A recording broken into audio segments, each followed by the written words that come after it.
Welcome to Flat Earth Debate Uncut and After Show. I'm your host Nathan Oakley, and if you are new to this channel or you've not done so already, then be sure to subscribe, hit the bell notification icon and join button to keep up to date with the Flat Earth Debate. If you would like to support the channel, there is a super chat that runs alongside each of these shows while they premiere, and there's also PayPal, Patreon and crypto link in the info box below the video. Also below this video you can get £50 for swapping your UK electricity supplier to Octopus Energy, and this is of particular note if you drive an electric vehicle.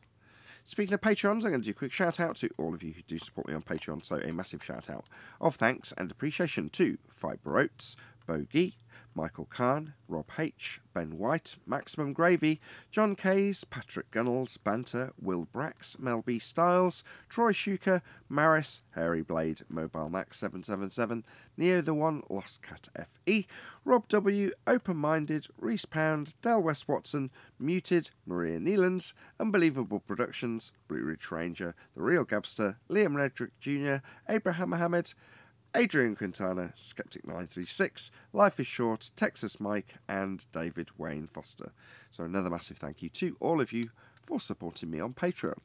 Now I will hand over to whoever is in Discord and Google so you can enjoy their dulcet tones while I set up for today's live show. No, I was just listening to the robots and just making sure I was coming through okay, that was all. All right. You're coming good.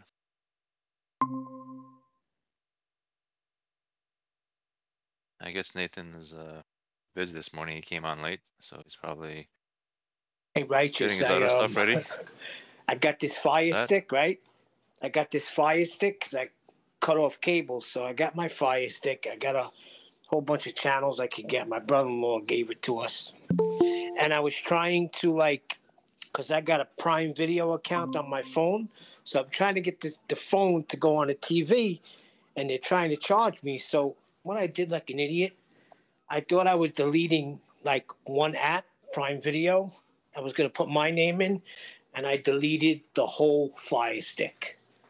Done. Gone. Goodbye. Oh. Well. I've not had much luck with them Fire Sticks. I've tried that a few times with the Sky and different film channels, and they're on there, but you get all settled down one night to watch a movie and then it just starts pausing and stop. I never have much luck with these. Constant buffering, the little circles, ding, ding, ding, spinning around and around, and then you got to shut it off and start it over. Yeah, so in one way I was stressed out, but in another way I'm relieved because it was very annoying to try and watch something right through. Yeah, so I did it to try and save myself some money, but then it just didn't work, so I went back to spending money on the proper way. You know something? If I was the CEO of these cable companies, I would do what they do with the phones. Remember when you used to be charged separate for texting and all of that? And then somebody with the smart idea said $50, unlimited everything. I think it's $100 now. If I'm talking about in the States, if they made cable $100, you get everything, they wouldn't lose anybody.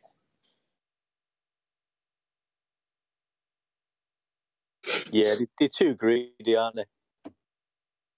Yeah, but you know how many people are just cutting it off and just going a different route? You could solve all of that. Yep. Everybody, $100, whatever cable company's near you, you get everything. Nonsense. Hulu, this, that, the other thing. I think they're all working together anyway. Yeah. Well, the thing is that most people already have the infrastructure for the cable already going to their house. So it's not like you have to create new infrastructure to gain a customer. Yeah, but my cable bill was so outrageous, like $300. I can't swing $300 a freaking month for cable just so I can get Yankee. All I do is watch some sporting events, football, baseball, hockey, whatever. Dude, the last house I remodeled, it cost $10,000 to get cable connected. $10,000 because the infrastructure wasn't. Yeah, so if your road doesn't have the infrastructure, you can pay it, right?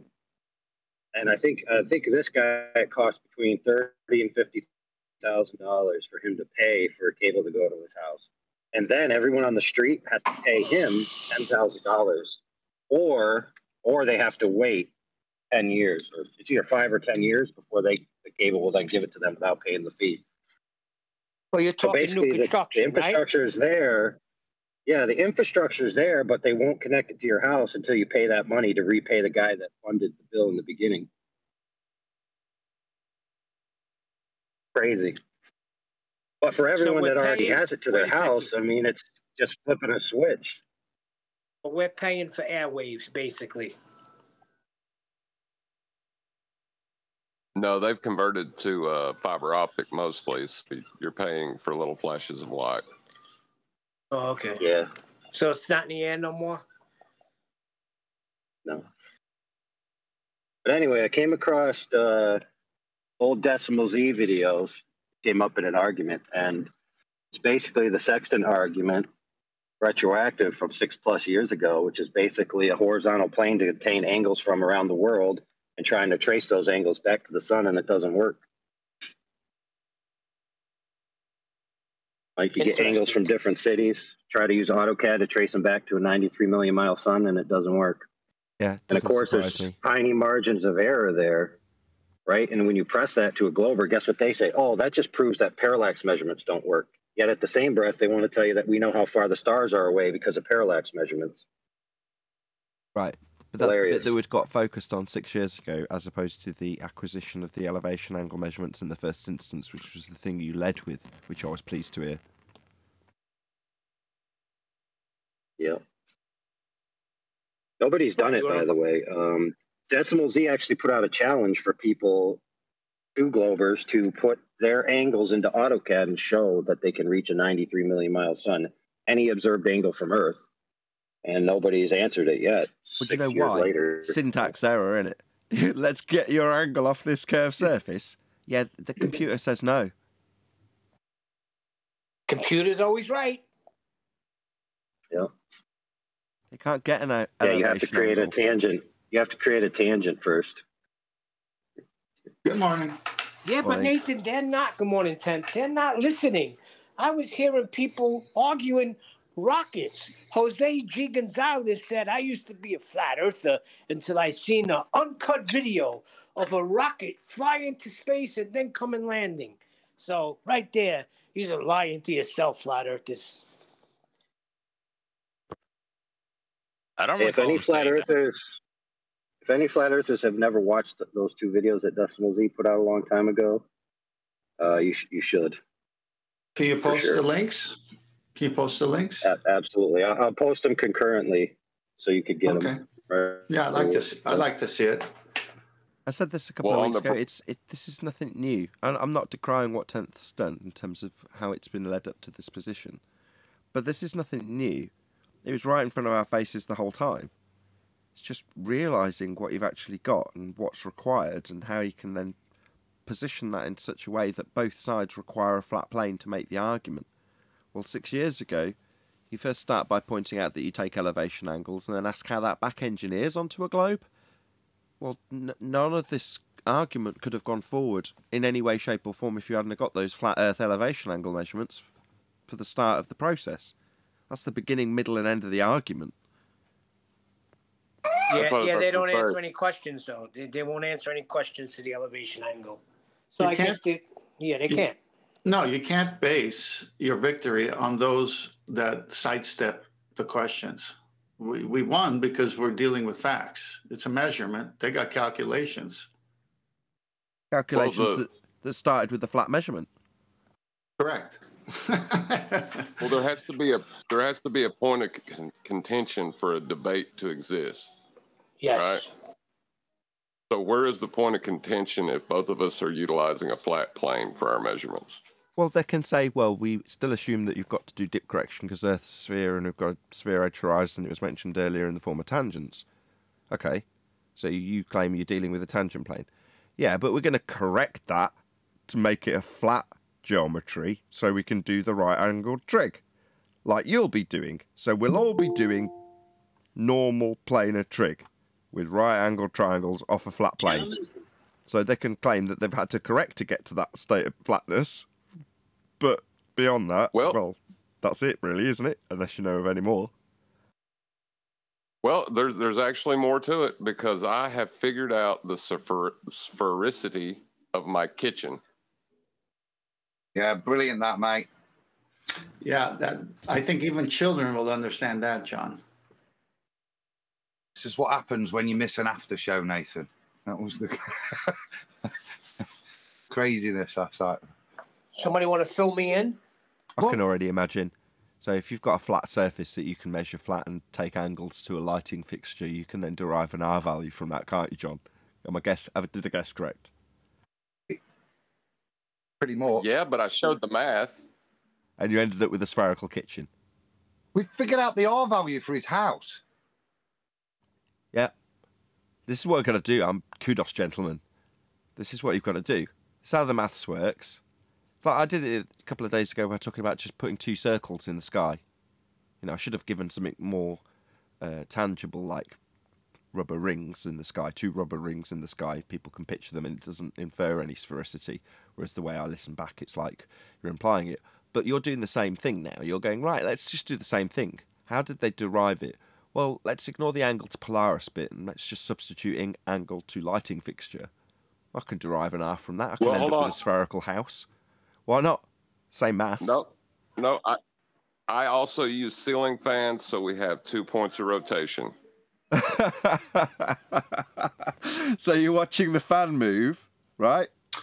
You got to play. Hey, why don't you just play it? It's in Master B. It's very short. It's funny as heck and educational.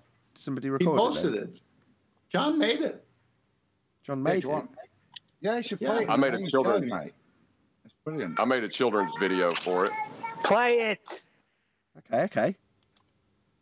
You're gonna need Hi everyone. Today we're going to use AutoCAD to see if the distance between the Earth. This is the Decimal Z video. Where is it? I'll get it. I'll stick it in Master B. Give me a sec. It's before those videos. You'll see some comments before and after. You can't beat a flat pack kitchen. Hey guys, and welcome to another episode of Bank and Debunk. Debunk's in bed right now, so, I thought I'd just make a quick video and show you guys how to disprove the flat Earth. And it's using celestial measurements. And you can do this in your house. It's real simple. This is how we do it.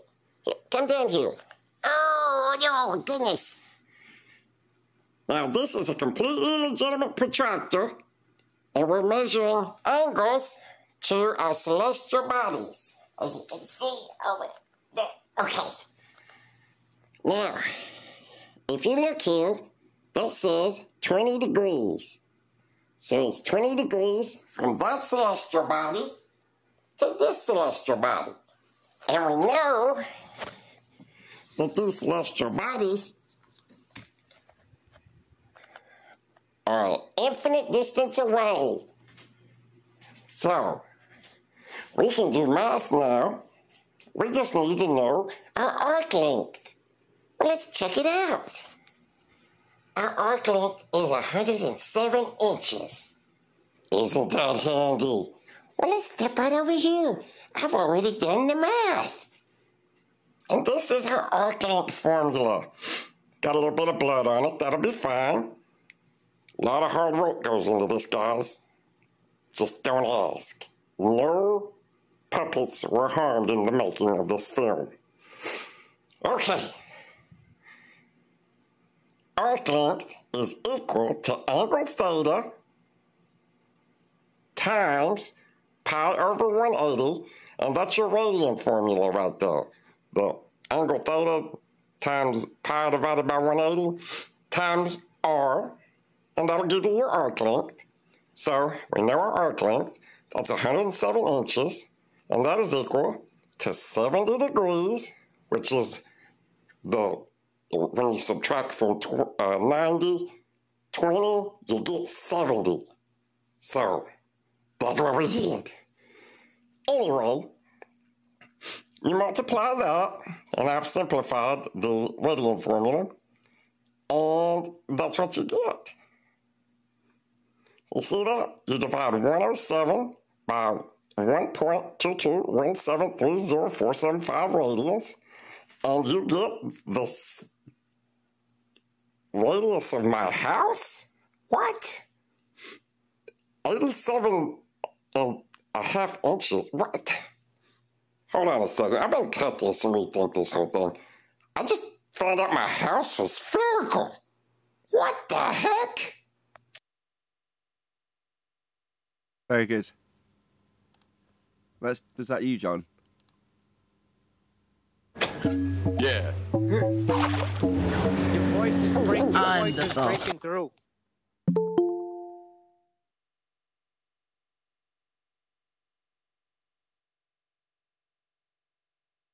Yeah, my kids love that voice.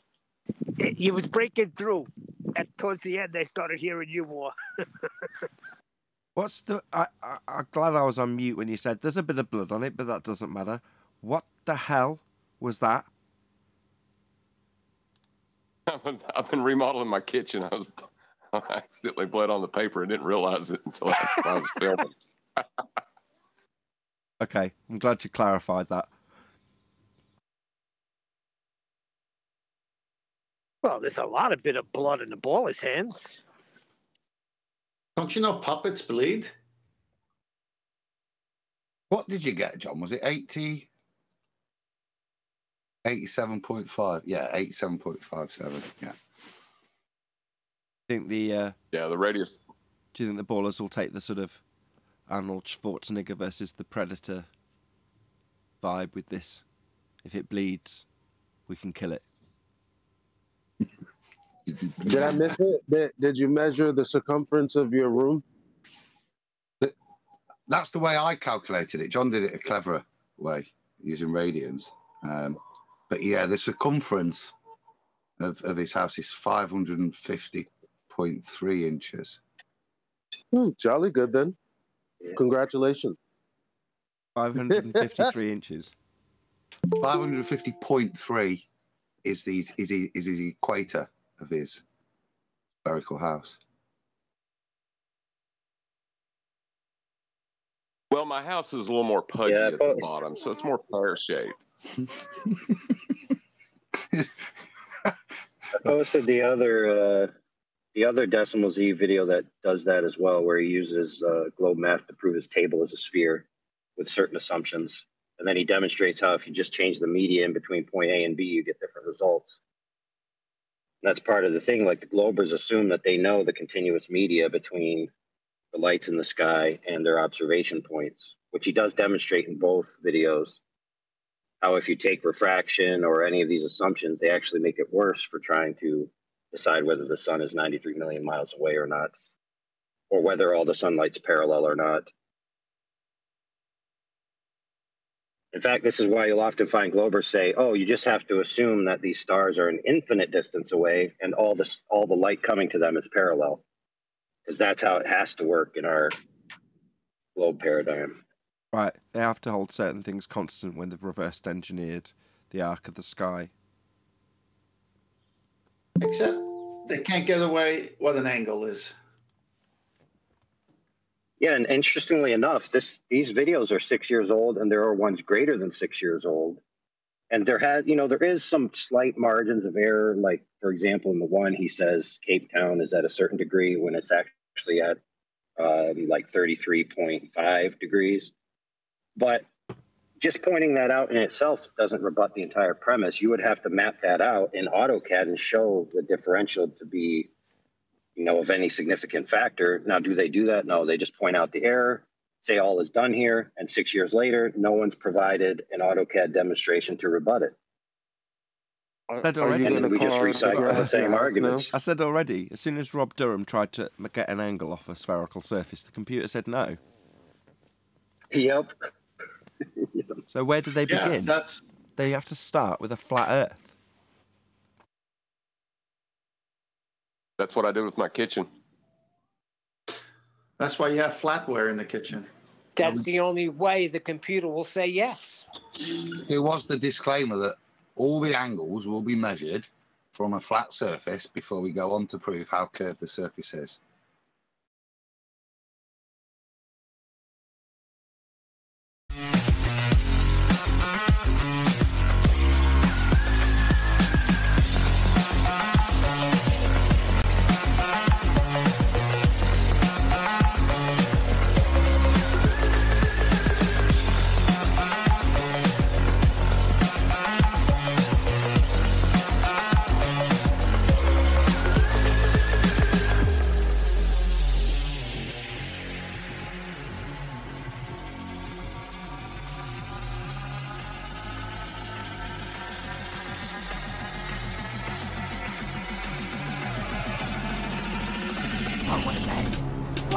Welcome to Flat Earth Debate Live.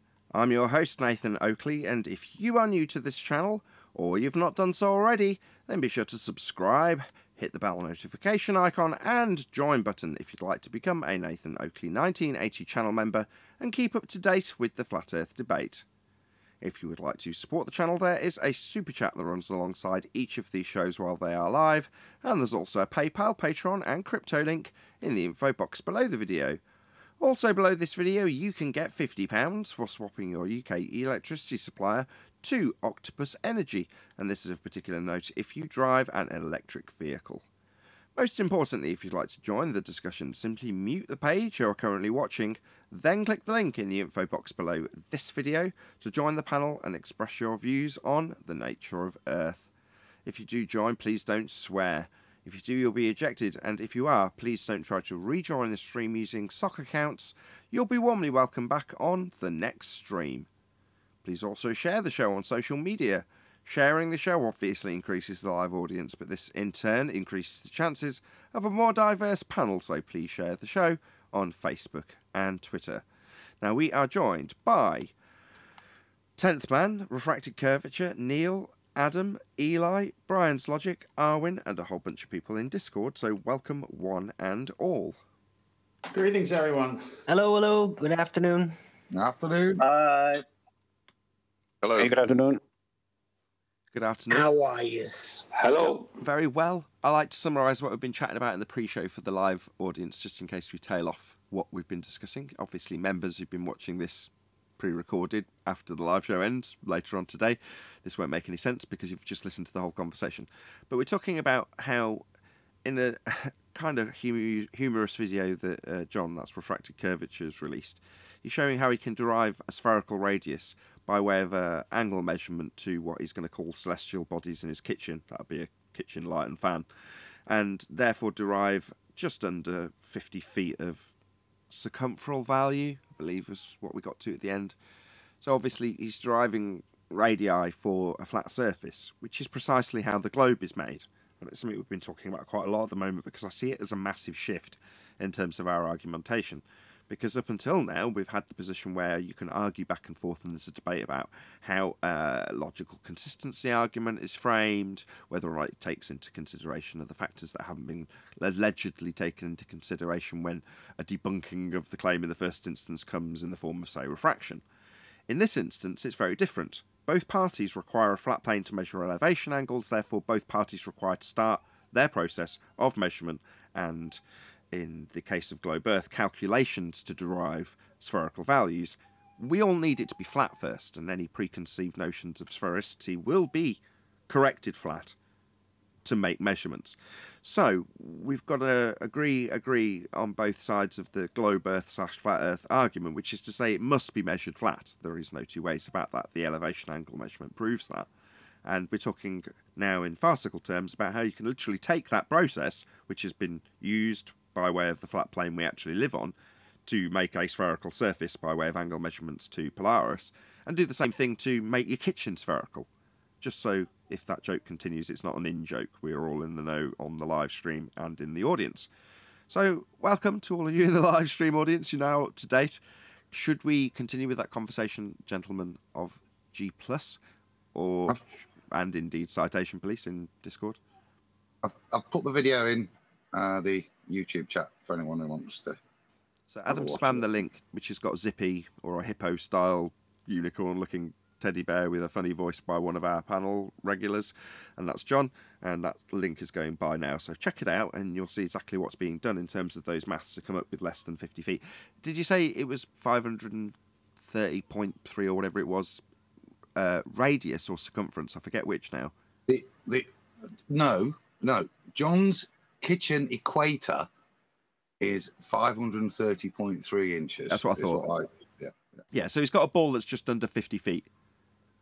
Maybe a foot shy. Yeah, that's John's house. That's the equator of John's house, yeah. And then he worked out his R value. Yeah, my radius is 87.5 inches. So there you have it.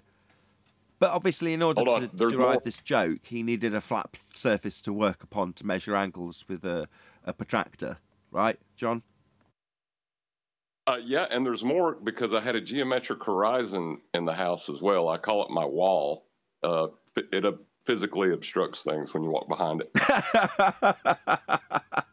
It is actually a wall, and it definitely does obstruct things, and you have dubbed it the geometric horizon wall of your 50 feet in circumference ball earth that is your house. Yes, so it has more validity than the heliocentric model at this point. Indeed, but the maths that are used to get there are the same, so they offer the same validity. Let's not push your luck. I still have a geometric horizon, they don't. But the assertions used to get there are the same. That's the point of this discussion, right? You can take the lights in the sky, derive angle measurements off a flat plane to them, and then give yourself a little sphere Earth radius value. Doesn't mean you stood on a sphere, it just means that you've taken flat Earth measurements and then indulge your little fantasy that you've decided to indulge.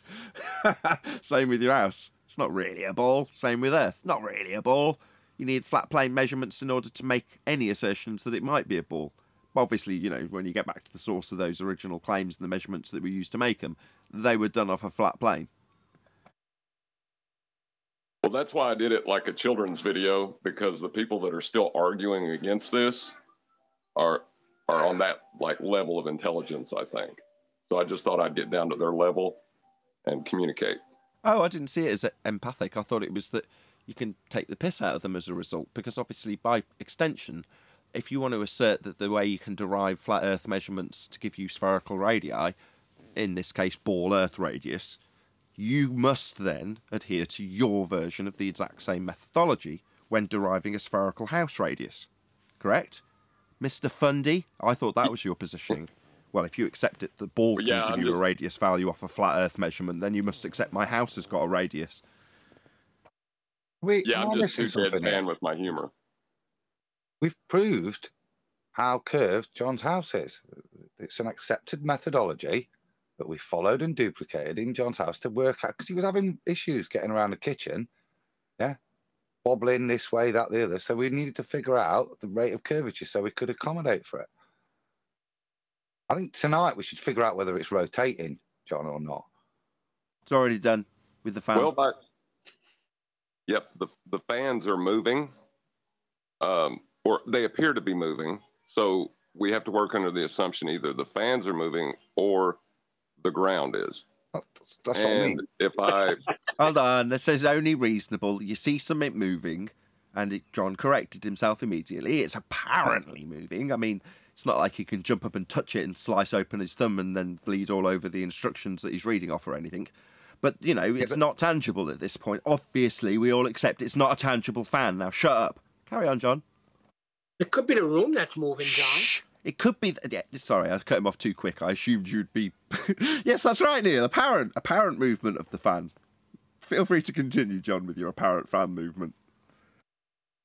Well, what we'll do is assume that there is a non-inertial reference frame, and we'll measure motion within the room, and if there's any deviation from straight, then we'll have proven that the ground is moving. I'm pretty sure with the use of a pendulum I could get that effect to be induced with enough time, dropping the pendulum in a given direction.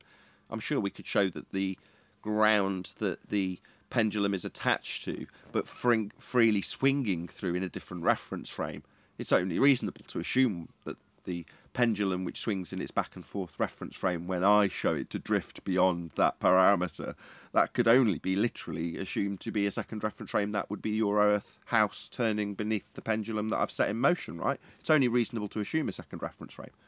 Do you want to try and prove there isn't a second reference frame to John's house? Anybody in the audience? Well, even further to that, where the globe Earth doesn't account for deviation of objects, and they claim globiolus, I can actually, underneath my ceiling fan, show that a balloon that is tied down will wobble back and forth without any pressure applied to me, by me.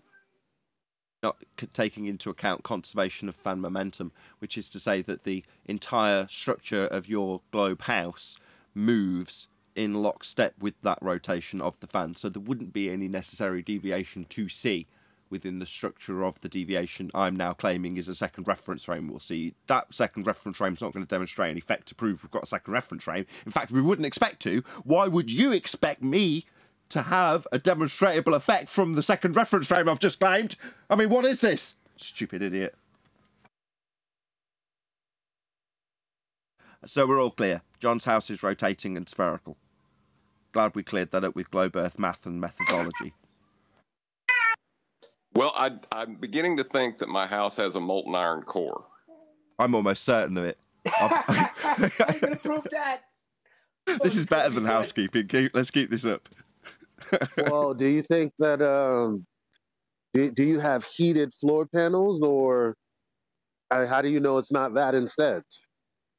Well, there's electricity coming into my house somehow, and I don't know how. So the only thing I can assume is there's an electrical, a magnetic field being built up somewhere. And since I can't see it, it has to be under my house. That's spherical. What you do is you bang the floorboards and put your ear next to it, and the primary return signal, we'll call that a P wave. Yeah. And the secondary return signal, we'll call that an S wave. Will tell you all you need to know about what's beneath you. And from that P wave and S wave data, you can definitely extrapolate out that you've got a molten core at the centre of your presupposed spherical house. It seems only reasonable, given that I've got an entire backstory ready to be invented in my head in the interim period of the next silence, to go along with this just-so story of the molten iron core at the centre of the presupposed Earth maths-derived spherical house that you live in, with its rotation and not actual reference frames that can and both cannot demonstrate an effect, obviously. Well, I'm going to go ahead and test that. If you'll listen in, you'll be able to hear the primary wave. Did you hear the secondary wave as well? Different angle that came back at the secondary wave. Did you notice? So the timings are off, just like a spherical surface would be. That angle, let's just be clear, Adam, we've already established that it's a spherical house. So we will most definitely incorporate the radius value of John's spherical house when we're measuring the return angle of the P wave or the secondary wave. Okay, Adam, it will include the R. Let's just be clear. Thank God. I was going to have to take you to task there. We should be able to figure out with the differentials between the P and S. There's some real good quality detail as to the centre of John's kitchen. Could all be wrong, of course, and then we'll just move on and carry on as if it was correct as before. But you mean to say if he does a little bit of drilling and doesn't find the molten iron core at the centre of his presupposed spherical house, we can ignore those core drilling measurements? We'll call them core drilling. Obviously, by scale, he's just using 1/8 of an inch of a 5-inch drill bit. Yeah, but by comparison, that's equivalent, isn't it? Yeah. So if it turned out those figures were wrong, we would just ignore that and carry on anyway and continue to state that it's definitely a molten iron core at the centre of John's kitchen. Well, he only needs Correct, Adam. He only really needs to investigate the floorboards, let's be honest. By scale, that's reasonable. Well, that's right, because we're just getting into the mantle of my kitchen floor. Exactly. But as Adam points out, just because the measurement is wrong does not invalidate the measurement. Absolutely not. Well, this is going to throw you all right off. So, given your demonstration in the pre-show, and hopefully anybody who's left and come back again that's watched it, you took an angle measurement to your apparent rotating ceiling fan. Could you get a height from that, though? You know what was, I thought, the most ingenious thing was how John mitigated for dip angle. Got his eye right down there with that bit of string and protractor. So he didn't even have to, he made his own horizon, didn't he? Artificial horizon. Absolutely fantastic. So no need, which I thought was absolutely brilliant, no need for correction of dip. Genius. Yeah, thank you, Adam. I'm glad you noticed that. What that's why I was put the the level height next to the protractor. John's pretty level-headed. John, you mean the height? panda narwhal unicorn thing? Well, now, just so you know, the altitude is considered infinite, but the altitude angle is not because you're on a curved surface. I understand. Thank you for clarifying that. So once we've got this measurement from the flat plane, we are now going to justify and apologise for the spherical corrections that are required thereafter, because obviously now that we've measured it flat and derived a curved radius, it is automatically assumed to be that.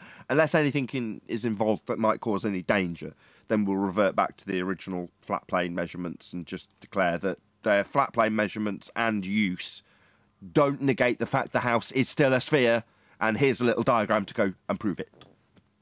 Well, I just Nathan, hold on.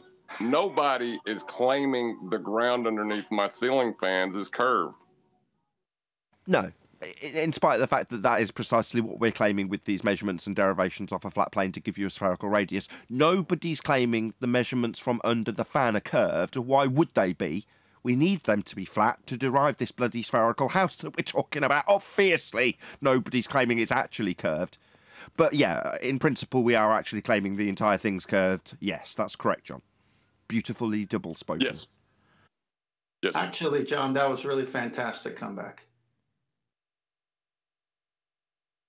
It's fully validated with the maths, and it gives an exact figure for his kitchen's R value. So I don't see why there's any doubt. I mean, there might be decimal differences. He might be out by a small amount, and I think there might have been a higher level of refraction in his kitchen that day, so there might be a slight variance. But I think he's within 2%. I'd say is within 2% of the immeasurable sphericity of his house, because the maths would dictate that it was going to be that, and he's measured it, and therefore it's going to be within 2% of a figure that doesn't really exist and isn't really plausibly provable without having flat plane measurements to go along with it. I think 2%'s actually a bit unfair. Within 0.5%, I would have said. What refraction is he using? Well, obviously, we've got this new John spherical house refraction. It's 7/6 of John's house radius.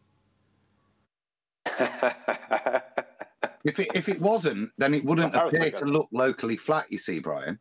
Hold on, I've got some pictures of a sugar tank full of water, Brian. That'll help you understand that 7/6 of the radius of John's house is what we're talking about right now. So he's dedicated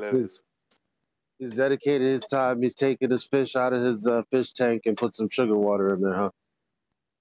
Well, gentlemen, hold on. Before we get too far into this, I think we really need to move into the physics of how my house is a sphere and the controlling force that's causing it. Is it gravity? I was thinking about that name, possibly. Yes. I think that's, it's only a reasonable assumption that we have a fourth dimensional space-time bending and a separate geometry, which has nothing to do with the physicality of your house in reality, that we can use to describe the gravitational accretion of the lights that we're going to call ceiling fan and kitchen light. Obviously they came to be in some form. Maybe we don't have to be that bold. Maybe we could say it's an. This is a rare course. We don't have to be so bold. What? No, we don't have to be so bold and decisive and define what this. What do you say you're going to call it? Gravity is. We could just say it emerges from gravity. What's holding the kitchen? Not necessarily define what the force is, but just say it emerges from what the force is. And we don't have to. We don't have to. This is a rare occasion. We're not going to be using any of this new hokey pokey math. We're going to go to the fundamentals, the basics. We're going to go back to that Newtonian. Hey, to throw salt on the wound, to throw salt on the wound, I just shared John's video with Gem Panda. I think Eli's got a point. If we use something that's solid, robust, well understood, and 106 years out of date, and superseded by other things, that would be a great proof. Hold on, we just need to explain to the audience why we need this. So currently, there's obviously a slight problem that on a circumferential value of just under 50 feet, the house has a garage and the car inside the garage is technically 90 degrees to where John is standing in terms of how it positions itself on the sphere that is John's house. Now, I appreciate that his garage is no different to your garage, but in the maths that we're talking about, his garage, yeah, that is actually 90 degrees to his position, and his basement is technically upside down underneath antipodal from where he's standing. Now, obviously, all of this needs explaining mathematically, so because the actual presentation of his basement is beneath him rather than antipodal, and his garage doesn't have a car stuck on the side of the house 90 degrees to his position, but in the maths it does. So that's why I think it's not unfair or, you know, unreasonable to move into the pseudo-Riemannian four-space geometry of Einstein in order to describe the bending conceptual medium that definitely does have his car 90 degrees to his position. It's all relative, but obviously there isn't really a force holding the car 90 degrees to his position because it isn't. But it is in bending pseudo-Riemannian four-space-time geometry. So I think we should stick with that, Nathan, not to decry your, you know, or override your wise sage judgment in this regard, Adam. Obviously, I see your point, but since I see your point, but since I don't understand pseudo-Riemannian force space, I'll just claim that the rest of the house is part of the solar system of my house, and the kitchen's radius is separate from that. Well, obviously, you don't understand special housativity. What don't we understand? Special housativity. Okay. We don't.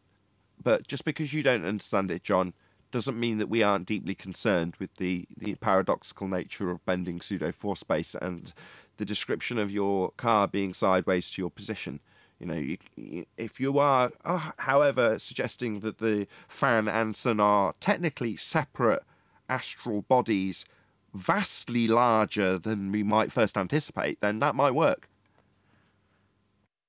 Well, I'm willing to accept that. I tell you what, why don't I take and argue against the my house people with my position, and then you can hold your position in the intellectual circles. Well, I was going to do that for you by saying many of these anti-flat earthers, and indeed flat earthers, just cannot explain why your car would be 90 degrees to your position, or your garage is antipodal and you're upside down when you're in it.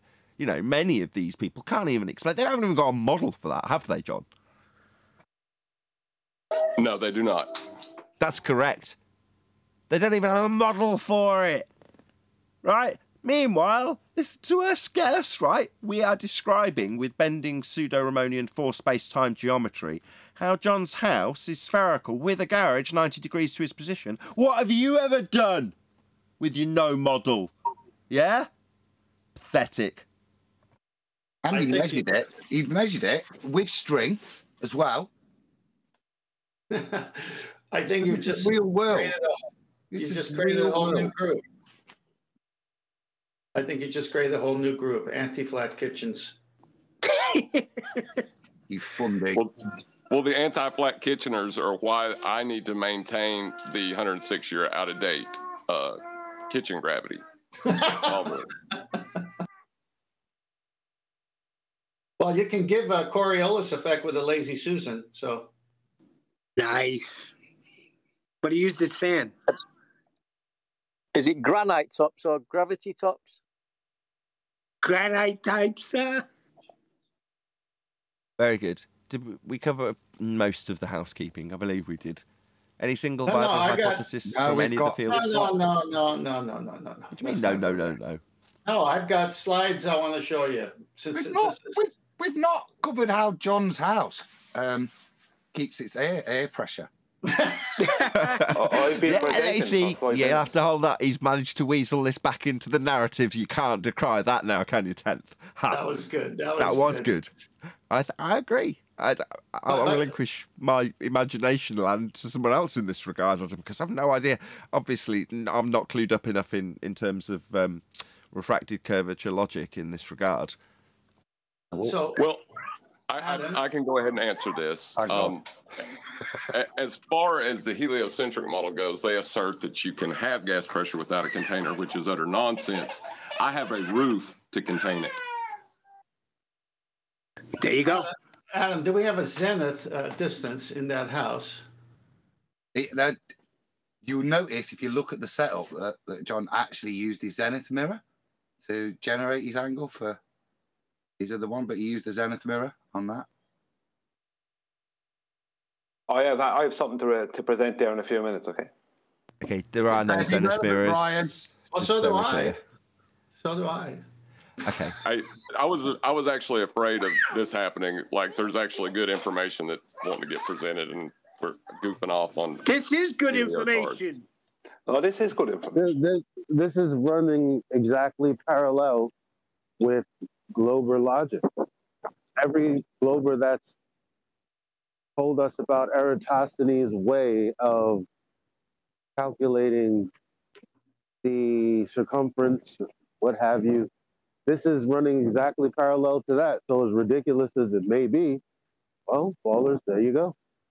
So all in favour of continuing to goof off, say aye. Aye. Aye. Aye. Aye. There's a serious point being raised in chat, and I think John should address it. How's he coping with the Kitchenwinian paradox that's occurring with his explanation? Didn't we cover that with 7/6 of John's sphere house radius?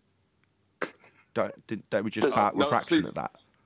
No, I actually have a physical horizon. It's called my wall, and actually does physically obstruct things at a geometric rate. So you're right, you did cover it. Sorry. John, do you have a dog?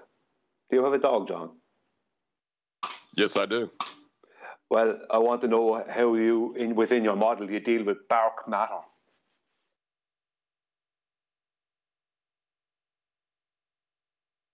It's only there when you don't see it. That's good. That was good. That was good, Brian. I don't know why nobody else laughed. Well, lead balloon. The balloon.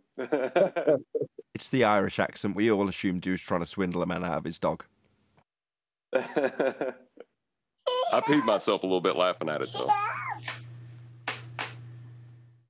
All right. I got some slides of Master B before Brian goes. Okay. I'm only going to be a second. Okay, you go first. You go first. Right, okay. Yeah, Brian then 10th. Go ahead, Brian. Okay, thank you. This is going to be very quick. Hopefully I can just zoom in here. Right. Hopefully you can see that zoomed in. I don't know if it's zoomed in for you. But the angular resolution limit of the human eye, about 1 arc minute. The human eye has an angular resolution of about 1 arc minute, 0.02 degrees or 0.0003 radians, okay? So I think it's 0.022 or something like that. Angular size calculator. I'll try and zoom in here. Hopefully, I don't know if it's zooming for you. It's probably not zooming for you, but angular size calculator at 27 nautical miles, right, of a size, right, which would be. I'm just pre-assuming. This is just speculation. Polaris. Whatever Polaris is, from the lower limb of Polaris to the horizon. If that was 27 nautical miles, just saying, this is just for speculation, right? Then at a distance of 5,400 nautical miles away from that, and as you know, we're doing angular size, so it's right angles. You would have the angular size of it would be of that angular free space between the lower limb of Polaris and the horizon would be 0.28648. So if Polaris was an apparent height of 27 nautical miles in the sky, then at 5,400 nautical miles distance, that angular free space between the bottom of Polaris and the horizon would be angular free space between the bottom of Polaris and the horizon would be 0.28648 degrees. So, I mean, it's such a simple thing. The bowler has spent 7 years not being able to do that. That's it. That's all I wanted to present. Do you understand what I mean by that? What this means? No. Well, I took a phone call, Bryce, so I missed it. So maybe recap for everyone. Well, basically what it means is that if Polaris was 27 nautical miles high, right, whatever Polaris is, if Polaris, let's say, not so much Polaris, but the bottom of Polaris and the horizon, if that was a 27 nautical mile distance, then if that was, let's say, 27 nautical miles above your head, right, when you're at Polaris is 90, then as you move away from it, 5,400 nautical miles, which would be the distance from the GP of Polaris to the equator line, then that angular free space between the bottom of Polaris and the horizon will be only 0.28648 degrees, which would be reaching the human eye's angular resolution limit, which means it's not dropping in the sky due to you going backward over a curve. It can drop in the sky due to angular size change of that angular free space between the base of Polaris and the horizon. Do you understand? Yes. Yes. Okay, that's all I wanted to put out there. Doesn't mean that it is 27. I'm just showing that at 27 nautical miles, that free space, angular free space, can become 0.26848 degrees at 5,400 nautical miles. Bim, 10th? Yes. Do you see the slides? Which one do you have first? Yeah, you can. There's one that you got to hit to download that shows. Why are you doing that? Just pick Bright. Why 27, Bright? I know it resolves to 9, but just random or downloaded image up first if that's what you want. But go ahead, Brian. Yeah, go, Brian. Go, Brian. Go. Brian went bye-bye. Okay. Well, did you want the downloaded image first? Yeah. Oh, I'm sorry. I got too close to the mic there. Yeah, let's go there. So this is what they're saying is happening. You can see a right angle from the center of a presupposed Earth, and it's always subtracting from 90. And you could see the elevation angle, and you could see the zenith distance to complement. Everybody tracking with that? Yes? Just put it up big for the audience. But yes. Got it. All right, just let that sink in for a minute. Then you could, so this is what they're saying is happening. Now let's go to the next slide, please.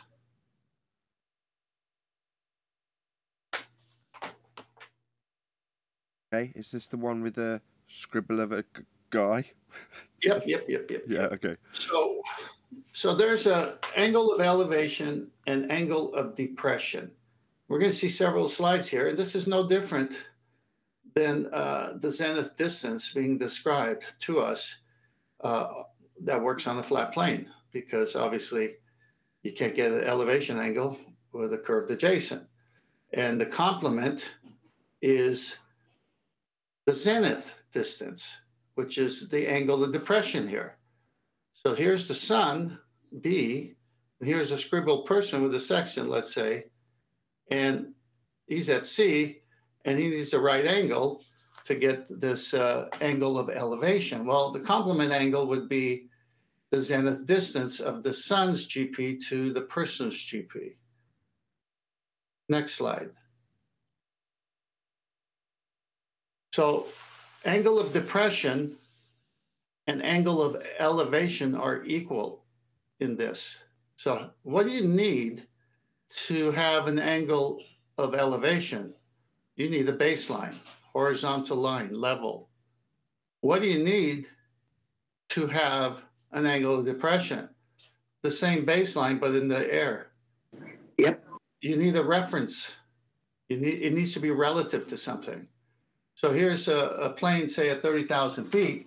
And in order for that angle of depression for the plane, it needs to be a right angle as well. Next slide. Again, showing in this illustration a line of sight, which is the elevation angle, and then the complement angle would be the angle of depression, or in sextant jargon, the complement or the zenith distance. You need a flat line up there, another right angle. Next slide. You're at war. There's a submarine coming at you. You want to find out where it's at.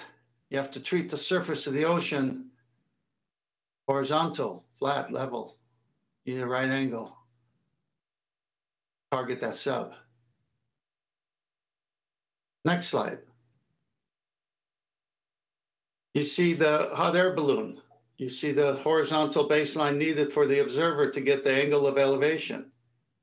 Well, if the observer was in the hot air balloon, they need a horizontal line to get the angle of depression. And in sextant jargon, that would be zenith distance for the person on the ground. Next slide. Elevation and depression angles. Elevation is the angle up from the horizontal. Depression is the angle down from the horizontal. Pretend the guy is the sun or a star or a moon. It's easily the same thing. You need straight lines to get angles. Next slide. This is a kind of a weird image because it's not coming in clear, but you got a jet fighter targeting a ship. Same thing applies here. Next slide. Here's a theodolite with a plumb bob needing to get a horizontal, and getting the angle of elevation is based on achieving a horizontal flat baseline. That's why you do dip correction when you use the natural horizon and you don't with a bubble sextant or artificial horizon, because you already have established the horizontal with those two methods. But the complement would be the zenith angle. Now we just saw, in order for the zenith angle to work, it needs a horizontal as well, but in the sky. Next and last slide. Azimuth and altitude for northern latitudes. You can see here the equatorial plane, flat baseline, a circle. There's your horizontal. And then you get your angle. And then you see where it says altitude. Well, that's your elevation angle. And then you see where it says vertical and zenith. Well, that's your complement. So your zenith distance would be gotten from that, the remainder. So that vertical, you have to draw a straight line to the sun. That has to be a horizontal all the way to the sun for that angle to even be there, as we saw in the previous slides. This curved meridian is a joke. It can't be curved. It needs to be horizontal for a zenith distance. Any questions? No. So they throw the lie right at the end? No, all of that's true, and therefore my house is a sphere. Yeah, if you extrapolate out how they've back-engineered it, the farce continues 10th. But good presentation. Thanks. I just want to ask, like, that I don't really understand what I meant when I showed my thing there a few minutes ago. Yes. Do you realise the relevance of that to what we're talking about now? What, in terms of the exclusion of perspective? Well, yeah. I mean, like, all it took for us 8 years, because I mean, technically it's 8 years the argument is going on now, or the re-emergence of the argument. 8 years. We're hearing Polaris, blah, blah, blah. Polaris challenge, blah, blah, blah. People like stupid idiots like Sean Hawkins, who doesn't know what the hell he's talking about. People who don't know where the radius came from. That shows that at 27 nautical miles, that space between the horizon and Polaris, that angular free space, 27 nautical miles, that when you move 5,400 nautical miles away from that in a straight line, that the angle to will be basically between that space between the bottom of Polaris and the horizon will be so small it'll be reaching the angular resolution limit. I think all your bit, Tem's bit, and John's bit all go to show that if we're gonna, and as Nathan says, if we exclude perspective and we look at lights in the sky and attribute certain functions of the surface to the change in position of those lights, then we can prove that John's kitchen is a sphere. Yeah, or we can show with angular size change that due to perspective, that light in the sky will drop and meet the horizon exactly where it always does across a flat plane. Well, go on. I was just going to say, as a serious question, do you think after this argument, after this fact's been brought out, do you think they'll have this Polaris challenge brought up anymore? Or will it be like anything else, they just forget about it in a couple of weeks? Well, they won't understand, but they don't understand what we're talking about. Because Sean Hawkins has already seen the video I brought out a week before last day or whatever. He already saw that there. And he doesn't understand it. Like just using him because he keeps on pushing this Polaris challenge nonsense. And he's been pushing it more than any of them for a few years. But they're all pushing it. But none of them seem to understand it. It's like you can't. What we're stating is a fact. Their whole globe model is built on elevation angles to Polaris. And elevation angles to Polaris are right angle distances. Or right angle, sorry, with baseline horizontal distances. You know, they don't understand it. They haven't got. They're so far behind us. It's unbelievable. That's true. That's they're true. Still expecting us to refer to curve calculators. There is no challenge because all we have to say is how'd you get that angle. Exactly, but Brian's right. They're so far behind. Yeah, we've left them behind in this argument ridiculously. They're still referring to curve calculators and looking at photographs and stating that that refracted horizons are blocking, that come from geometric horizons. The fact that the geometric horizon was only ever in the maths says it all. That should say it all to you, if you were a globe believer. But the fact that you need elevation angles to get the angle to Polaris as you move away.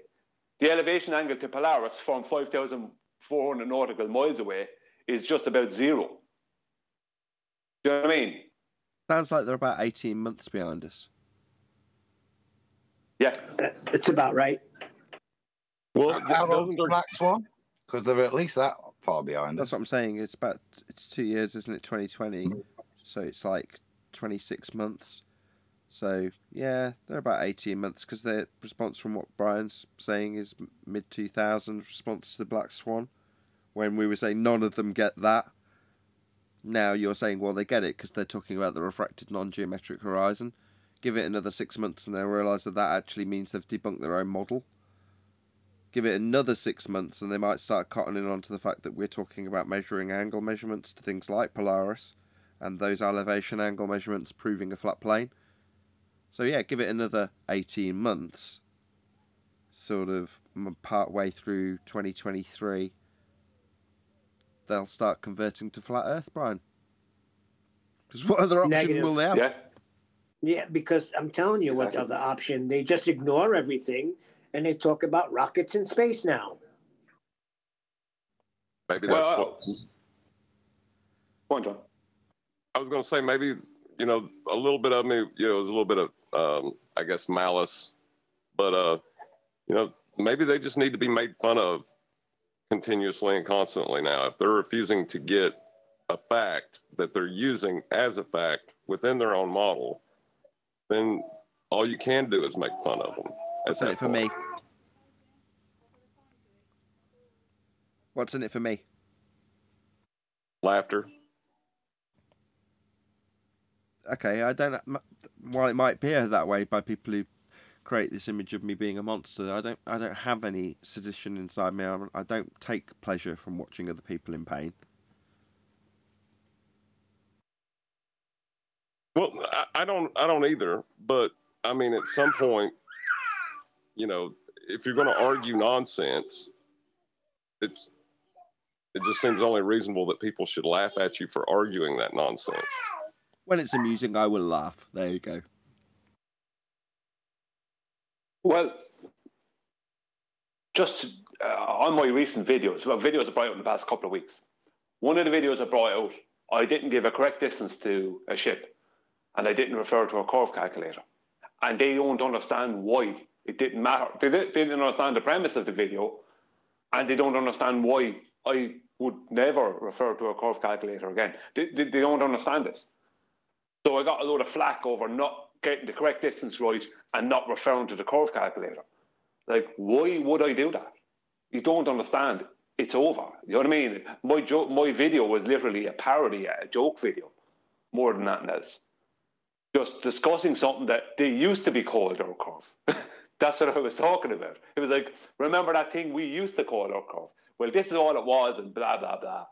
You know, it wasn't even a very serious video, and they couldn't understand. I was supposed to take this deadly serious and be, you know, doing all the calculations using your curve calculator. Why would I do that? Them days are over. There is no curve calculator that matches reality. It's nothing to do with reality. That's a bit of the reality shock of being at the tip of the spear there, isn't it? Sometimes you stumble across people that are talking about gravity. You're like, what the hell's going on? Or they're talking about Earth curve calculators. And you're like, what the hell? So I got an answer for John. I got an answer for John's video, and I was told to chew on this and come back when you could explain it. So I'm going to try and post it to Ballbusters. I mean, Mr. B. I'll be back. Hey, Nathan, I posted. Guys, if you look on screen, they're in this transition phase, look. This is McToon. Building Lego Globe live. Disco ball. We've got to have these locally flat areas, look. This is they're getting there. Yeah, they are. They're getting closer to Cartesian. I mean, look. Oh, I thought that said building Lego Globe live, not live. My bad. Hey, who posted this? Celestial Air Navigation, presumably you, Brian. No, that's me. That's Ted. I put that. Go on, Brian. I posted something to Mr. B. Actually, if Ted's going to talk about celestial air navigation, I'm just going to put this in quickly beforehand. I have people in my chat coming in with my more recent videos to do with the MiG-25 and the X-15 planes, saying that my calculations are all wrong, not realising that I copied the exact calculations from one of their Globe pilots. You know, it's like, no, them calculations are correct. I used the exact formulas, the exact process that was used by one of the pilots on the Globe side, one of the commercial pilots on the Globe side who I deal with. Them exact ones, and all these other people can do. It just shows what level of reason and intellect they have. They're just coming in attacking something without ever actually verifying where it came from or where the process originated. Did they say where the calculation was wrong, Brian, or just a hand wave? Oh, your calculations are wrong. Well, it's kind of just kind of a hand wave. One guy tried to make make the argument. The last fellow was, we measure things in degrees, not in degrees per second. Completely misunderstanding the degrees per second is a correction below horizontal that you would need to be dealing with as an accumulation if you were flying an aircraft around the globe Earth with following that altitude of a globe Earth with a radius of 3,959 miles. But they don't, that's the best I've come across, Adam. I posted that in Master B if you want to look at it. So it sounds like, Brian, that they're doing the same thing to you as they did to me when they challenged all the resource material for the sextant research came from their books, and they're attacking it. Yeah, my process. I just copied exactly what this other commercial pilot did when he was trying to correct Adam on something. Right? Now, that's a separate issue. But you got that celestial air nav up on the screen, Nathan? No, but I can. Yes, I have. Okay, I posted this yesterday, but after the slides I showed, and since the topic of the day is this, in practice, the zenith distance, D or D, is not measured, but it's complement. The altitude angle is measured. So the elevation angle is measured, and the zenith distance is the complement. So you need a box for that, and you need that right triangle up in the sky. Zenith distance is determined by substituting the measured altitude in the equation. Zenith distance equals 90 degrees altitude. Now, last time we did angles, we showed that it's not an acute angle, it's not an obtuse angle, but it's 90 degrees, which can only be one thing, a right angle. They're stuck with it because all of their books say you subtract from 90. So no matter how much they fight about right angles, sorry, boys. Figure 15 shows the relationship between altitude and zenith distance. If the altitude angle h in figure 15 is 50 degrees, the zenith distance is 90 minus 50, or 40 degrees, which expressed in nautical miles is 2,400 miles. That would be your zenith distance, 40 times 60. The explanation of why, this is where everyone needs to pay attention. The explanation of why the sextant measures altitude instead of zenith distance lies in the fact that the early instrument makers quite logically designed their instruments to measure altitude because the instruments had to be leveled on the visible horizon. Flat baseline, not curved adjacent. There being no definite point which marks the observer's zenith. So what he's saying here is if you're on the boat, how do you know what your vertical is if it's tossing and turning? There's no marker for that. But if you tie it into the visible horizon and do dip correction, you're going to get your baseline and get your 90, so you got your zenith automatically once you do it. For uniformity of practice, artificial horizon instruments were built to measure the same coordinate. Though the gravity-operated mechanisms of these instruments indicate the vertical, the observer's zenith, as well as the horizontal. You see, that's why with the bubble sextant and the artificial horizon, you've already established horizontal. Especially, I mean, you've held the spirit level in your hand, you put it on the table, you know what that's telling you. And since everything is a right angle, then you've established your zenith. But not at sea, because you can't get your vertical at sea. You got to get your horizontal first. That's why you do dip correction. And that's why it's called sea level. This destroys them. The instrument is designed to work over flat surfaces. It cannot work on the curved adjacent. I'm done. Right under his is what the guy answered for John's video. And I was told, chew on this, come back when you figure out what it is and how it hurts your cult claims. So here again, once a diagram. I don't even know what it is. Anybody else? It's a Master B. I don't know, but can we get a comment on this first? When someone comes along and says, here's a scrap of evidence, now go away and put it together into something that destroys your own claim, I go, no, I'm good, thanks. Maybe you'd like to put it into a devastating argument for me? I just wanted to see if anybody knows what it is, because I don't. It's a bunch of lines and diagrams and words. It doesn't even explain anything.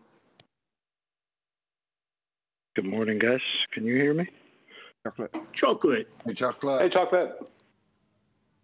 Yo, what's up? I'm having some microphone issues, so I won't be speaking much, but what's up? Good morning. We got some whistling issues.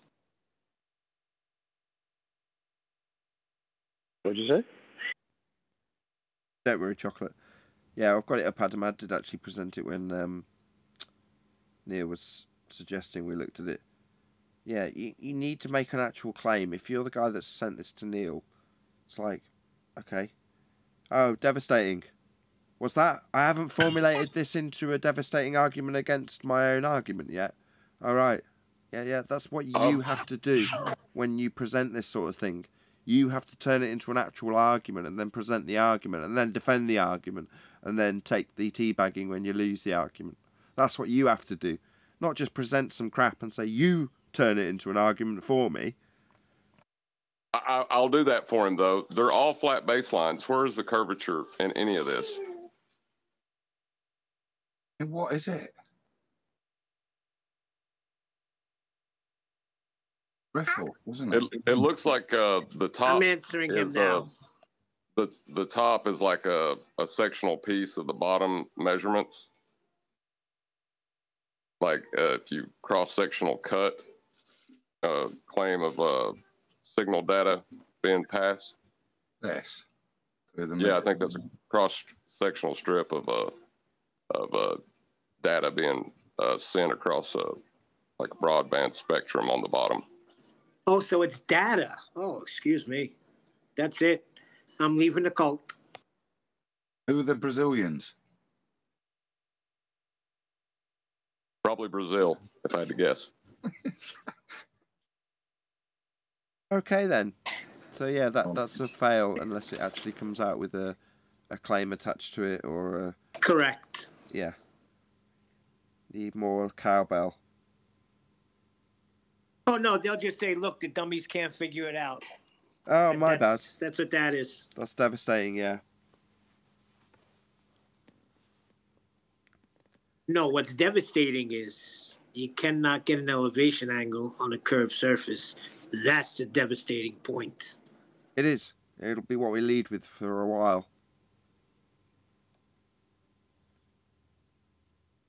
Well, all that transmitted data, I guess it's from a single collection point, but it was still using a flat baseline. And are they trying to assert curvature with flat baselines again or something? Probably. Who cares? He's got to make a claim. Make a claim and then come back. Can I go on a little bit of a rant? It'll only take me 30 seconds. Okay? I got into this argument around 2016, 2017. I joined this show during the lockdown. Okay? James Harlan and Rasta. And 10th Man is not a liar either. So I'm glad I'm living rent-free in your heads, but nobody here lies. All right? Checkoffs. I saw you discussing this in yesterday's upload from the end of last week. Look, I don't mind, but if you're going to call me a liar, that's going to piss me off, and then you're going to call 10th Man a liar, so I may not got the dates right. I don't know what show I came in. It was around 600, 700, big freaking deal.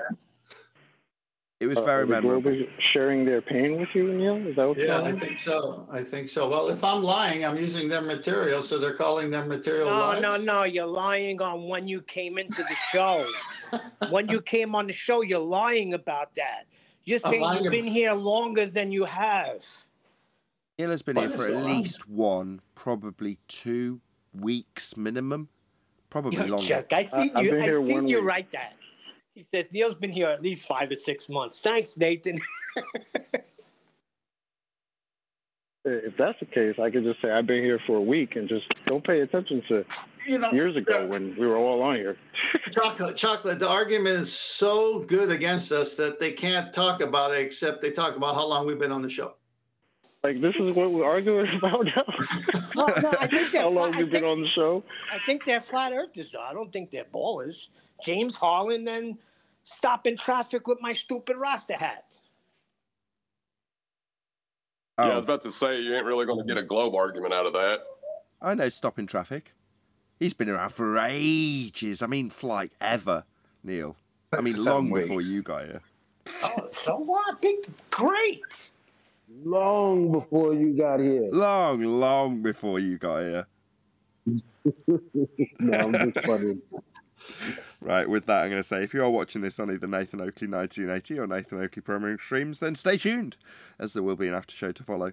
Unfortunately, if you are watching this live, this is where we bid you farewell. So a huge, massive, enormous thank you to all of you who smashed the super chat, liked, commented, shared, subscribed, joined as a Nathan Oakley 1980 channel member, smashed the PayPal link and all that good stuff. Also below this video, you can get £50 for swapping your UK electricity supplier to Octopus Energy. And this is of particular note if you drive an electric vehicle. Once again, stay tuned if you're watching on either Premiering Stream. I've been Nathan Oakley, and I will see you all in the next video.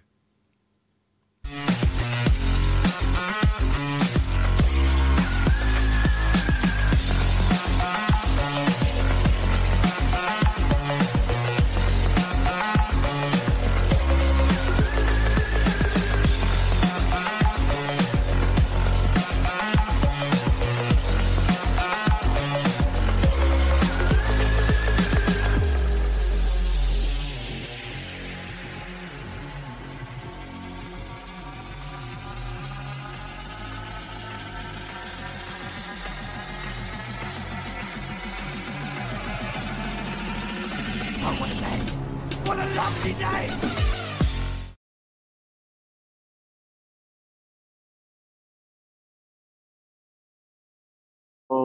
No, all the maps are created based on a system based on data collected from the celestial bodies in the sky. Correct. Like, come on. Well, that's the thing. They have nothing. So I think we need to just take a piss out of them, like John's video. That's great. Just mock them. Listen, they mocked us when we first came in. Why? Is it fun when we're mocked as flat earthers? Was that fun? Exactly. Let's mock them. Why? Beautiful, John. No. Two wrongs don't make a right. Don't mock somebody because they've mocked you. You should rise above that. But Brian had The video was great. Brian had a MiG-25 and he mocked them. Mock.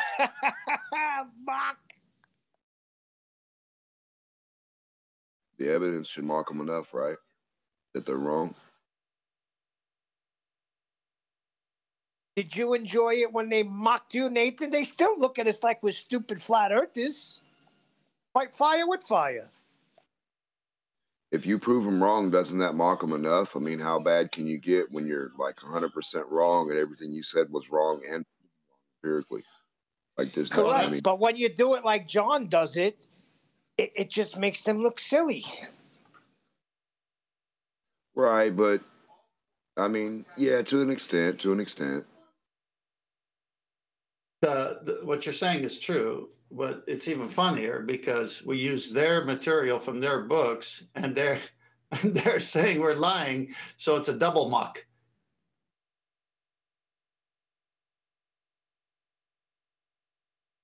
I'm just saying either way, it's got to hurt. You know what I mean? Now, some of these people don't feel hurt. They're just here to annoy and to throw all kinds of lies at us. They don't care. Some of these people aren't really honest. Didn't Elijah mock the false prophets? Those are the ones that are in it for like other reasons. They're not in it for like the ones that are in it for facts actually get hurt and they're like, oh man, this has proven me wrong. So you have to change your paradigm from them, right? But the people who don't care, the wrong people we're talking about, the ones who were in it for 15 years and they knew the first day. The people who change. You're right. The people who thought about that. Let's try it again. The people who change because they want to or they have to. The people who come here and get hurt, they have to change if they're honest with themselves. Right. Yeah, but what he's saying is these people knew on day one, as soon as it was presented to them. Yeah, they knew for a fact it was flat, but they stay in it and they do this 100,000,000% denial. I mean, you can tell which ones they are. Gone? Who? The ones that act like they can't figure out what a diagonal line is, or Plato, or the word up or down. Like just simple things that you try to explain to them. They're like, what's that mean? And you say the word sphere and they're like, what's a sphere? Like, you're like, what? Like words don't mean anything. Literally. Dudes act like they're third graders or I mean, less. I don't get it. So if you can't tell which ones sit there and act and just ask goofy questions that are like no one would ask. Yeah, they point themselves out. Remember, we're talking about people who tell us the definitions of words are meaningless. So yeah, words don't mean nothing. But in the same time, they use that word against you and it has a meaning, right? Same sentence. Apparently, but only not if they don't need it for an argument. Then the meaning is meaningless. It's ridiculous.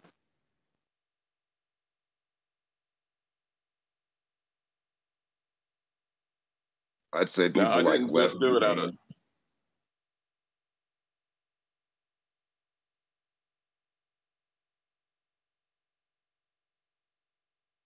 What was that? Go on, John. I was going to say I didn't just do it out of maliciousness. You know, like yes, it's hard to it's hard to justify humor logically. But you know, there was a part of it that took joy in making fun of their math, but it was their math, not them. Wow. It's called holding a mirror up. isn't it? I like that one, Really Adam. good. Well, I think it's more of a case of, I agree with Nathan, 2 wrongs don't make a right. And I don't take pleasure in the pain of others. But when people make a point of giving their opposition no choice but to bring humour into the situation, if we don't bring humour into the situation, we'll end up frustrated. You have to bring humour into the situation. We didn't call anybody a spastic, didn't say they shouldn't breed with, you know what I mean, or anything like that. The only person that was ridiculed was ourselves in our silly assumptions that because we made those assumptions, we proved that John's kitchen was a sphere. We're only ridiculing ourselves. We didn't attack anybody. Chocolate, you missed that. People see something in their own worldview that matches the ridiculum of what we said. Well, maybe that could help them, but I'm not attacking anyone. Right, attack the argument or what they're saying and the math and just the empiricalness of what they don't have, and the opposite. Like they have the opposite of what they say every time.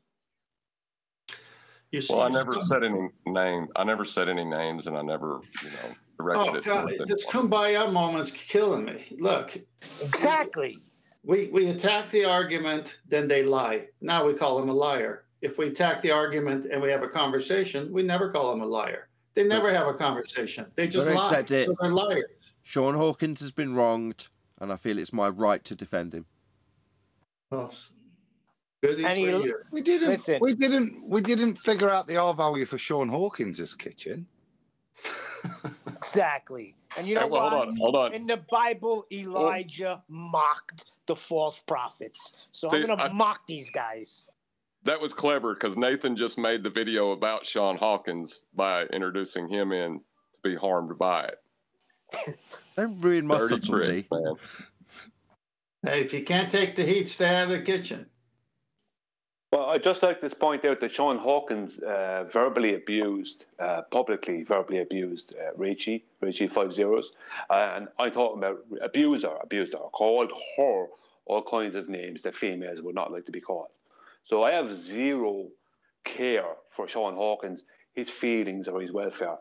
I don't care about Sean Hawkins. Wait a second. He attacked Rachie 5 zeros? Yeah, he abused her verbally. Berated. I got yelled at for using that word abused. He berated her. No, he abused her. Verbally abused her. So I don't care about Sean Hawkins and his feelings. I was besmirched about it myself. I was thinking the same thing. No, I agree with you, Brian. Once we give them an opportunity to debate, and they use that opportunity to be malicious and lie, that changes everything. He must have had she must have had him over a barrel. So I think she's doing okay.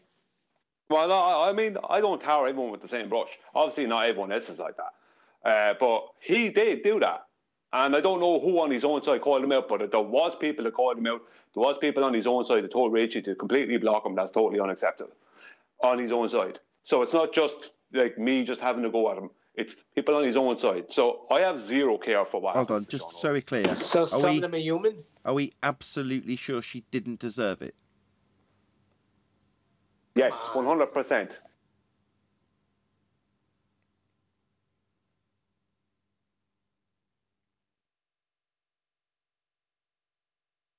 Did she make a video making fun of how you can turn her kitchen into a flat plane and getting all triggered? So are you guys against the scientific method here? You what, Neil? I said, are you guys against the scientific method over here? What? What kind of Just straw all man is get that? along. The community, you know. Oh, sorry. It's because I reran that show with the Flat Earth Goddess where she's talking about unifying Flat Earth, and I tear a strip off her for not understanding the scientific method enough. She took that well, though. She did. She took that very well. Very. You could tell that in itself proved that she'd been here a long time, because water off a duck's back when you've taken the amount of abuse we take off globe earthers some coming your own way, friendly fire, if you will. Yeah, same water off a duck's back to someone like her. Yeah, I was impressed with her. It's kind of funny because you kind of had the same conversation with my coworker when I put her on the phone, but like it went much better with Fire of Goddess than my coworker because she still don't get it. He's saying it was similar because they both had similar upward inflections, like scientific method. Yeah, basically.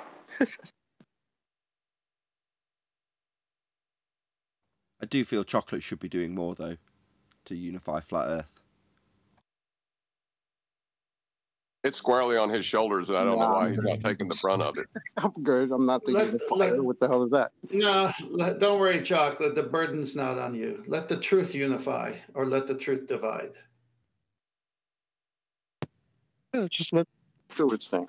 That's why these clowns are so hurt all the time. It's not us that's hurting them. It's the truth. The fact that they can't prove any of their claims, the fact that they just know that what we're saying is right, that's what hurts them. That's what's kind of funny. And yeah, I think it's kind of funny. So Me too, Chocolate.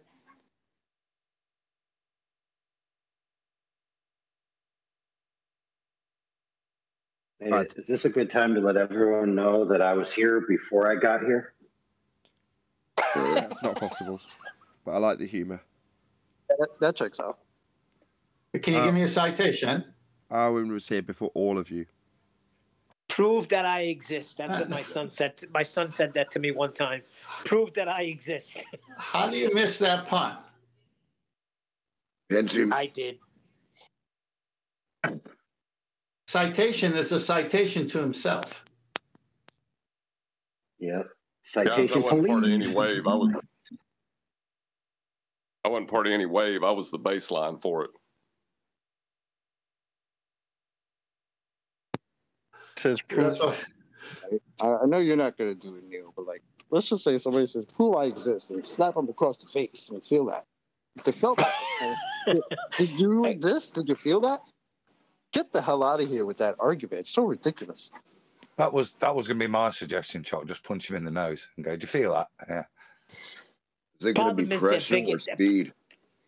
Is he going to feel the pressure or the speed? Well, here's the thing. The problem is he's my son. The problem is they're a lot bigger than me now. And you're lifting weights now. Punch him in the arm then and run. Don't worry, Neil. They'll practice globe jitsu on themselves. Yeah, well, he does that. If you hit a glober in the cheek, they wouldn't know whether it was 50 pounds or 50 miles an hour. Or they would think it's refracted. Couldn't tell the difference. Well, they couldn't turn the other cheek. They would think everything else turned around them. I was thinking the same thing. They can't turn the other cheek.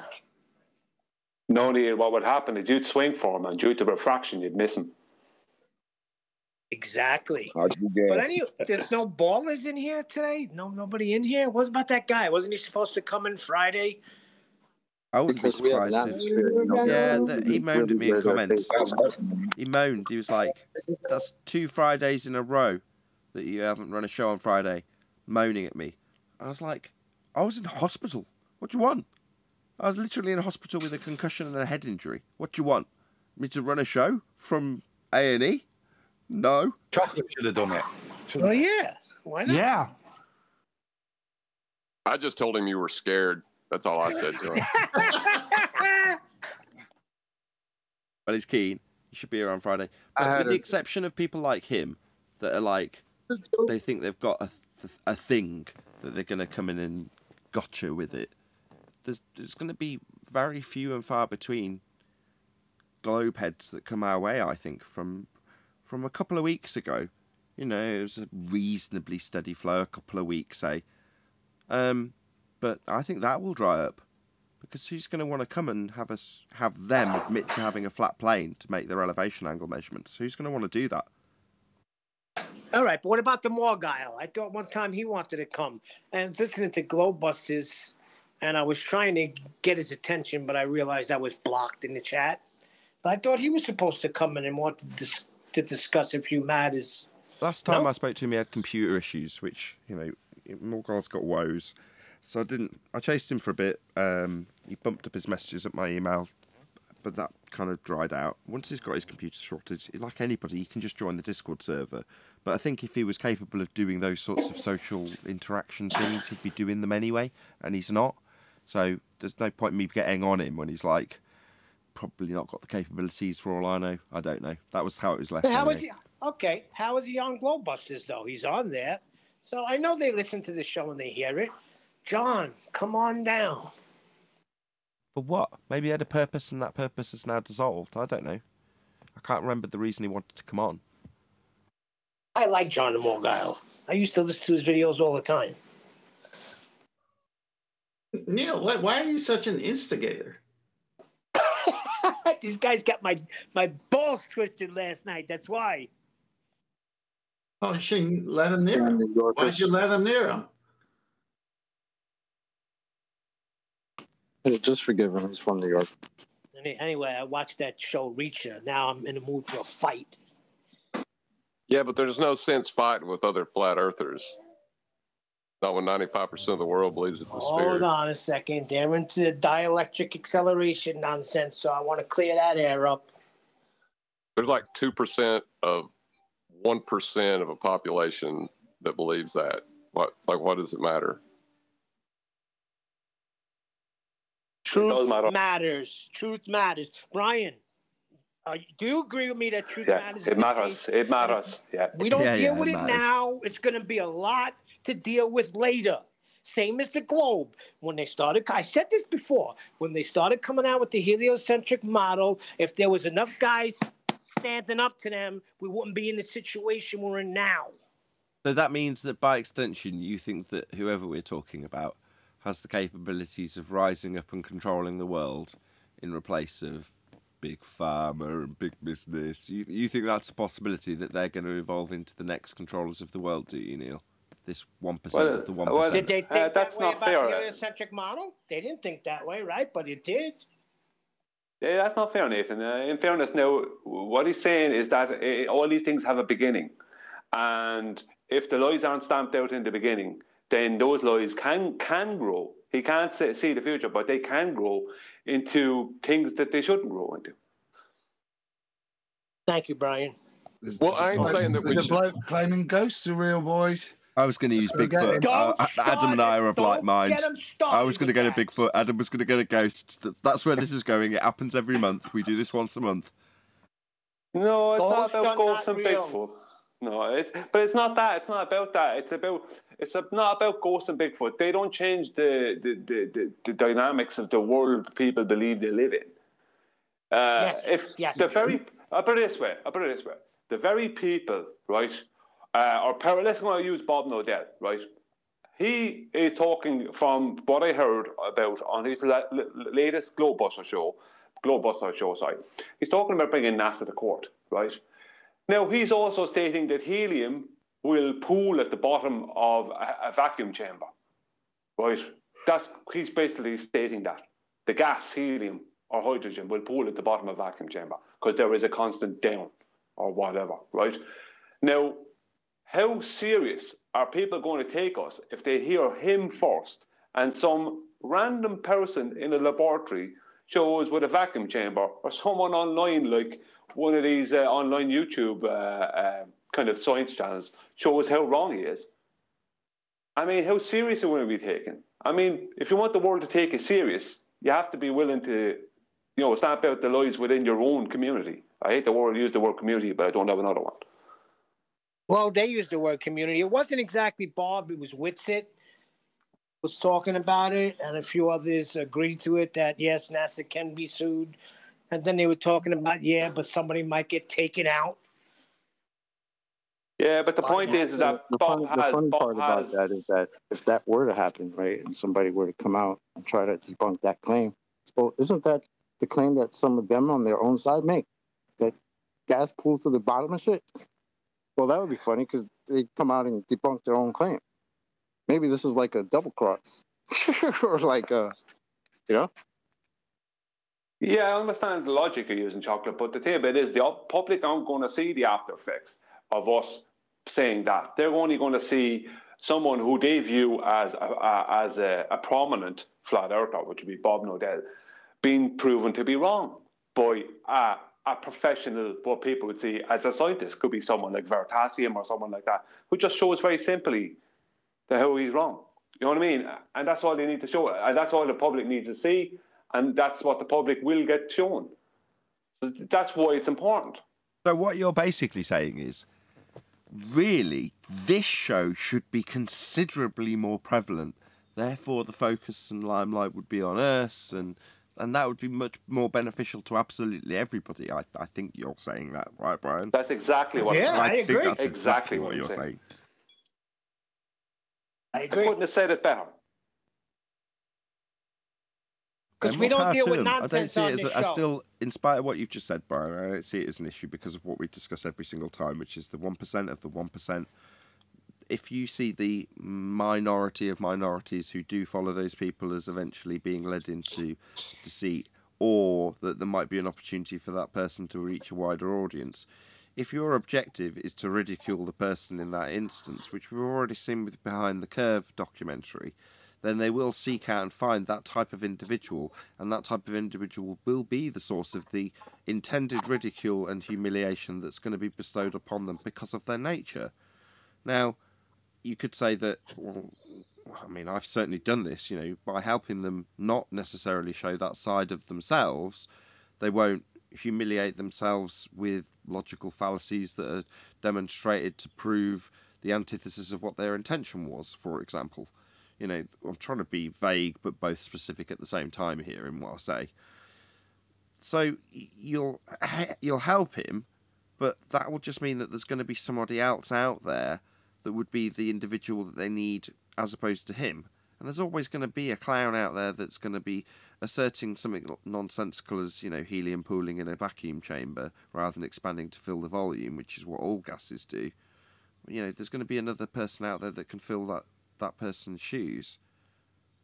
So, I don't know. I've got it on screen, the specific comments that was responded to Mitchell. And it's exactly that. And for me, if you are part of the community, if you want to use that phrase, then you've got here with your own discernment. And if you're going to listen to somebody, you've got to use your discernment as to whether you think it's reasonable that this claim of how hydrogen would behave or helium would behave is as it is, and you make that choice and you move forwards. I'm not really worried as if any one of us would be up against anybody where there's this one definitive moment. This is about individuals coming in and waking themselves up. And if you want to go down that route, then that's fine by me. I can only point out natural gas law to you. If you want to deny that and use that denial to support some other belief you got, that's on your head. It's not for me to fix. But we're able to address it with evidence, and that's the mission. And address. Let me just finish. Address the point and let the person be. I know this person's not doing the same, as you can see in the comment. But we don't have to be like that. There's no need. We just but Adam, address the details that matter. Adam, heliocentrism didn't start in 1%. I mean, 100%. It started at 1%. Yeah, it did. There was 1% of people that was right. Oh, it started at 100%. Heliocentrism came and the whole world believed in no time. I thought you said it 1%. 1%. Yeah, it started at 1%. Yeah, no, I said it's 1%. It started at 1%. Yeah, but does Bob actually even talk about that during the Globebusters and all that? Because I think he's inserting like weird comments. Like when he joins other stuff in the comments or goes back and forth in comments, he gets really far. I don't think I've seen him go that far on his own show. But you're all Would he missing the really point. back it up? Yeah, but I'm sorry, I don't mean, Aaron, you're not putting down what you're saying or what Adam has said. I'm not trying to put it down, but I'm going to bring some reality into the situation. You need a history lesson here, lads. Throughout history, how they kept us down was character assassination. And they'll use anything they can to character assassinate us as a group.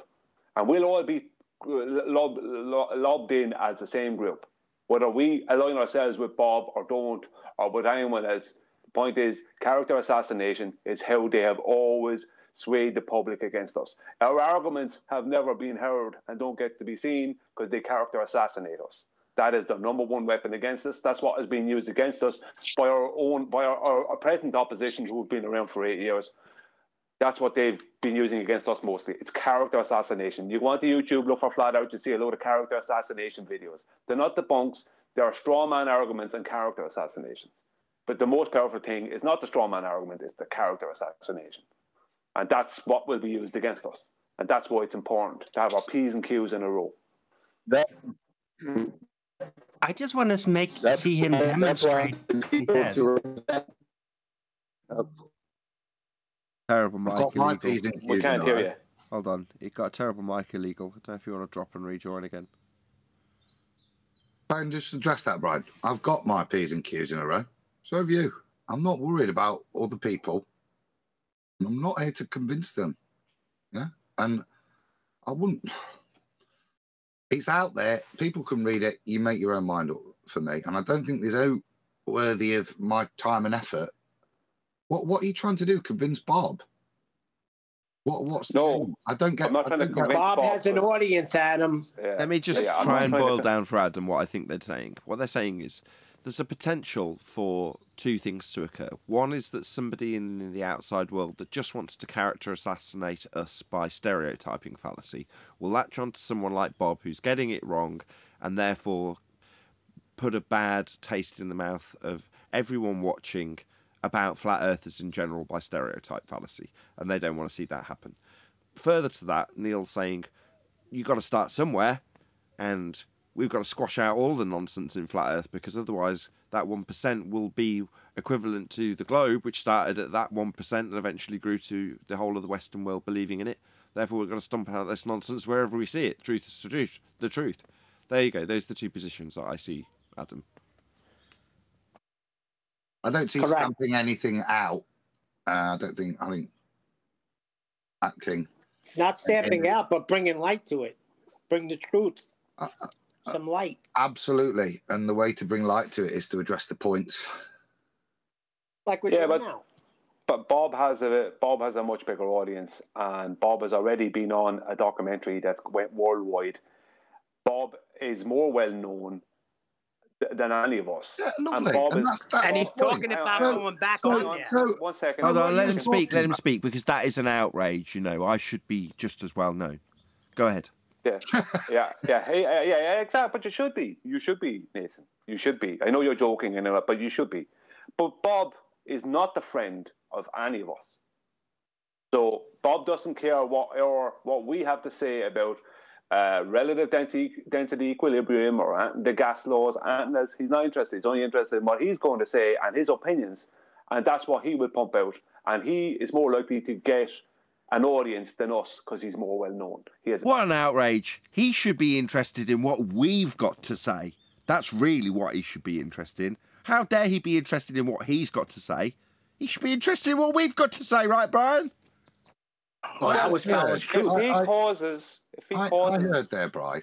One of the points was he might give us this thing for people to laugh at and attack. Well, he's already given us that with the 15 degrees, and that's out there from there. So everything that could be a fear has already happened. Yet people are still finding the way to flat Earth. Yeah, they're still finding the way. Maybe through that. Maybe first. Yeah, that might be the thing that they go to reaffirm the ball, but they see other bits in there. It doesn't matter. And I'm lost as to why Bob's opinion really matters. We've been here so long now. Yeah? It's not his opinion. We're saying Bob's got more views than that, but he's still got sod all views in the big scheme of things. There's still somebody putting on makeup that's got 100x views over Bob. Yeah, just by trying a new bloody foundation. Yeah, in YouTube world. We're tiny. And worrying about the opinion of one person is, to me, a waste of your energies. Just the way we're doing it is correct. We talk about the science, we talk about the issues, yeah, and we address the ball. We don't need to argue amongst ourselves on things that are just theoretical. Let them enjoy it. Let them enjoy that theory. He's going back on his show to defend himself, too. He said he wants to get back on there and straighten them out. If you need to defend yourself constantly on the show and keep reiterating it and attack other people, that says a lot about your position. But it doesn't need us to have to address it. Just deal. If we just address what we address, that's sufficient. Then people can make their own mind up. People aren't stupid. They don't need constantly telling that Bob's stuff isn't foundational with science. It's his theory. Something he states himself. He's just postulating. Well, hold on a sec. There's another danger to this too, and you all are talking about censorship with the best of intentions, but it's still censorship, and it's a dangerous road. No, it's an outrage. He should be talking about what we're talking about, and what he's talking about should be shut down. I think it's only reasonable. No. Yeah, well, I think you're missing the big point here, is that it doesn't matter how small of a community we are, he's still got the biggest voice. And so consequently, hang on, sorry. Consequently, who is likely to get the public performance or the more public thing handed to him, a documentary, something like that? Who's more likely to get that, Bob? So the thing about it is, you said, Adam, people aren't stupid. Individually, no, but the problem is, as a group, they are. And what the public do is they're very scared to move in any direction that might make them look silly. So people will just go with the herd. So if they're showing a flat earther to be wrong about something like gas, right, in a vacuum, then they're not going to go our direction. That's it affects us all. Yeah, it affects everybody. Nah, it's an individual journey, right? Flat Earth. So publicly, they may not be prepared to say it, but these are things that when you're laying there at night, mess in your own head. They're for you to deal with. It's not going to stop anybody down that journey. Whatever Bob says, yeah, it's not going to stop any individual down that journey. I've listened to 1 million flat earthers on the journey. I didn't poo-poo it just because one of them was not making sense to me. The argument was in my head, and I would seek other people's opinions to help resolve that. Didn't mean I agreed with them. Well, yeah, I have history to. I have history. 1 second, Aaron. I have history to present now. When you type "flat Earth" into Google, you get the Flat Earth Society. You know who the Flat Earth Society's #1 opposition were, or who they were the #1 opposition of? A man called Charles K. Johnson. Someone hardly knows who the guy is, or who the guy was. He died in 2001. He was the last president of the International Flat Earth Research Society, and this Flat Earth Society turned up back in the 70s, whatever, and suddenly they were promoted left, right, and centre with all their stupid ideas. And my point. Hang on. This man was a commercial airline mechanic and engineer. He spent God knows decades with him and his wife trying to show the world that it was not a globe. And no one even knows who the guy was. He did 1,000 interviews, supposedly, and he did TV interviews. He was on adverts, everything. Nobody sees any of those things because who overtook him? The very people that when you put in Flat Earth into Google, you get Flat Earth Society. And to me, Bob is Flat Earth Society 2.0. Right. Great point, Brian. Hold on. I just need to down this journey. Just one sec. Just tell Brian off. Brian, can you stop talking when Neil and Arwen are trying to interrupt you? It's just rude. I'm just saying it was a good point. Yeah, I'll do my best. That was outstanding. I just wanted to make another point. Just one point. It would be the first thing I say this entire show. Let Arwen go, then Adam. Arwen, till me and Brian's finished our conversation. Right? So, Brian, that's my whole point that you just said. The Flat Earth Society, that's all was there. And if I'd have believed them, I'd have ended my journey, wouldn't I? But I didn't, because inside, I knew no matter what they were saying as the Flat Earth Society, that this ball wasn't true. So I continued to look. It didn't matter that there was somebody there painting a false paradigm. I looked at it, I digested it, I moved on. I didn't accept it as that's the resolution, because this is my journey. But I'm done now, Arwen. I think I've addressed Thanks. Yeah, you're right, though. But I just wanted to change the angle of approach here. And that is, look, yeah, a lot of people know Bob from Globebusters, right? They've heard about him. So what can they actually echo that will help them out in a situation, right? Compared to the people that know Nathan Oakley's work and that can use what he knows in a situation, right? We might not be swarmed by giant hordes of people that follow us very strictly, although, yeah, they might be doing that in the shadows, some of them. And Bob from Globebusters might have a lot of people knowing him, but what is he effectively passing on, right? It seems like he's just gathering people that enjoy his Flat Earth themed show. Well, people here on the Flat Earth Debate actually follow it because they want to know the arguments and they learn the arguments. It's a big difference. It's a smaller crowd, but it makes a lot more impact on the long run. You missed what Brian said. Totally missed what he said. Outrageous. I was just making another point. What's going to get promoted is the nonsense of Flat Earth Society when they should have been listening to that couple, those pilots that were trying to break down how Earth is not a sphere. What was promoted? The nonsense floating disc in space. Same thing's going to happen here. So there's nothing you can do about it. It's just going to happen. There's a share button. Yeah, but that share button only gets you so far. The large mash of people, they don't want to. Yeah, they just want to go to a Flat Earth themed show and not be forced to think and learn things. Okay, that's just the unfortunate reality about humanity on average, right? You're going to have to deal with that. Yeah, the shitty ones will always be the more promoted, will always be given the bigger platforms, the wider reach, because they don't force everybody to critically think. And that's what the big money wants. So that's how it's going to work. And there's nothing you can do about it. Complaining about it's not going to help. Who's complaining? What I'd say to Neil is, we can't. Hang on. No, that's not fair. It's not fair to say Neil is complaining. That's a personal attack, Armin. That's not correct. Neil is pointing out something very, very valid, and I agree with him. But what I'd say to you, Neil, is the two of us are fighting the same argument, let's say here. But there's no point in us having a big argument with all the lads here and with Nate and whatever else. All we can do, we've said our piece. It's there. It's recorded in history. It's not the first time we've said it. Leave the future show whether we are correct or incorrect. That's all we can do. We're on the right side of history, right, Brian?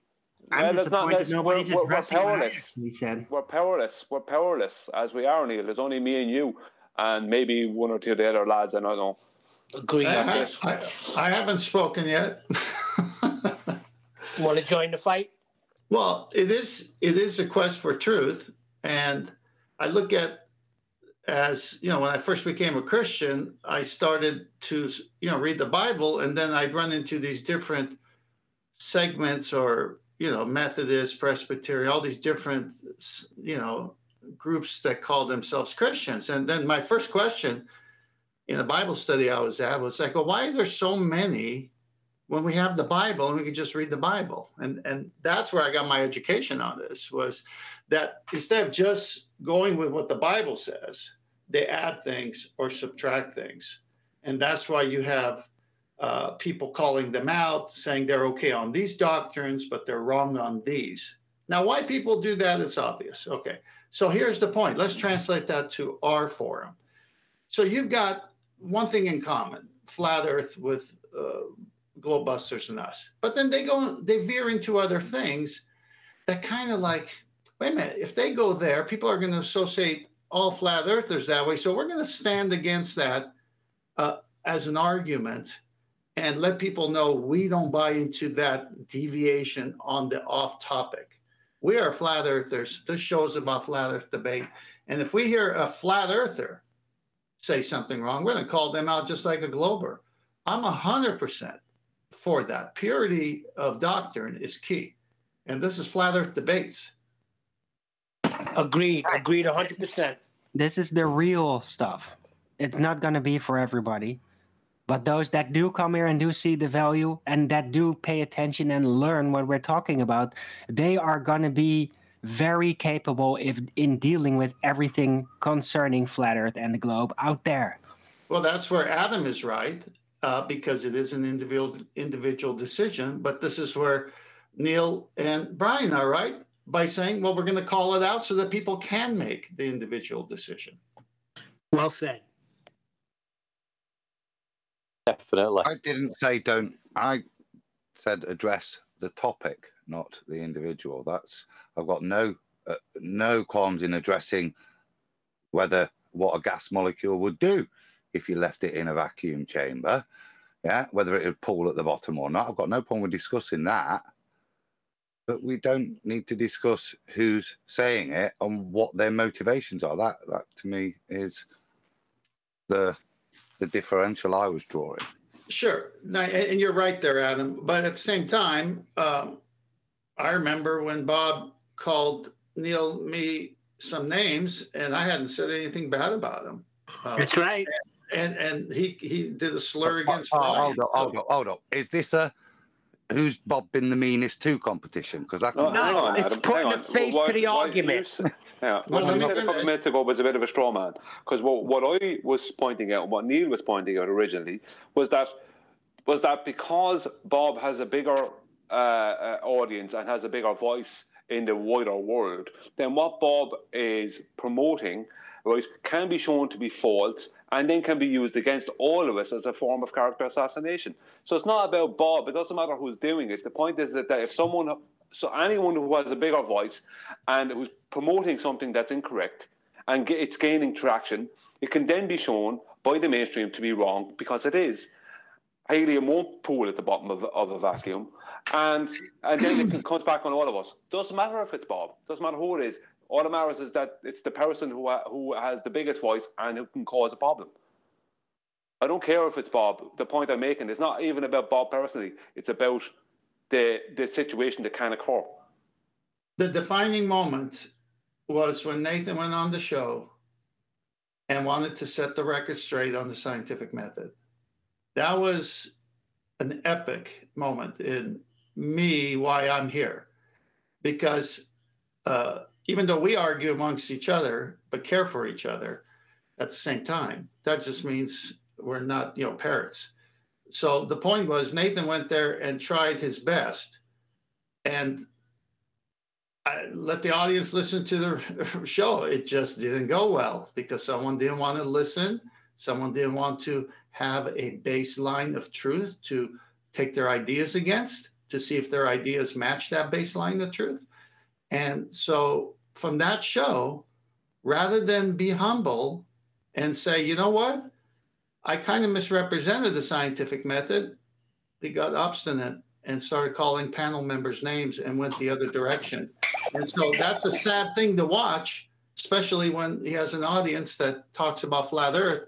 But that happened. And that, again, to Adam's point, was part of the whole thing that a person will see and make their own decision, which I agree 100% with.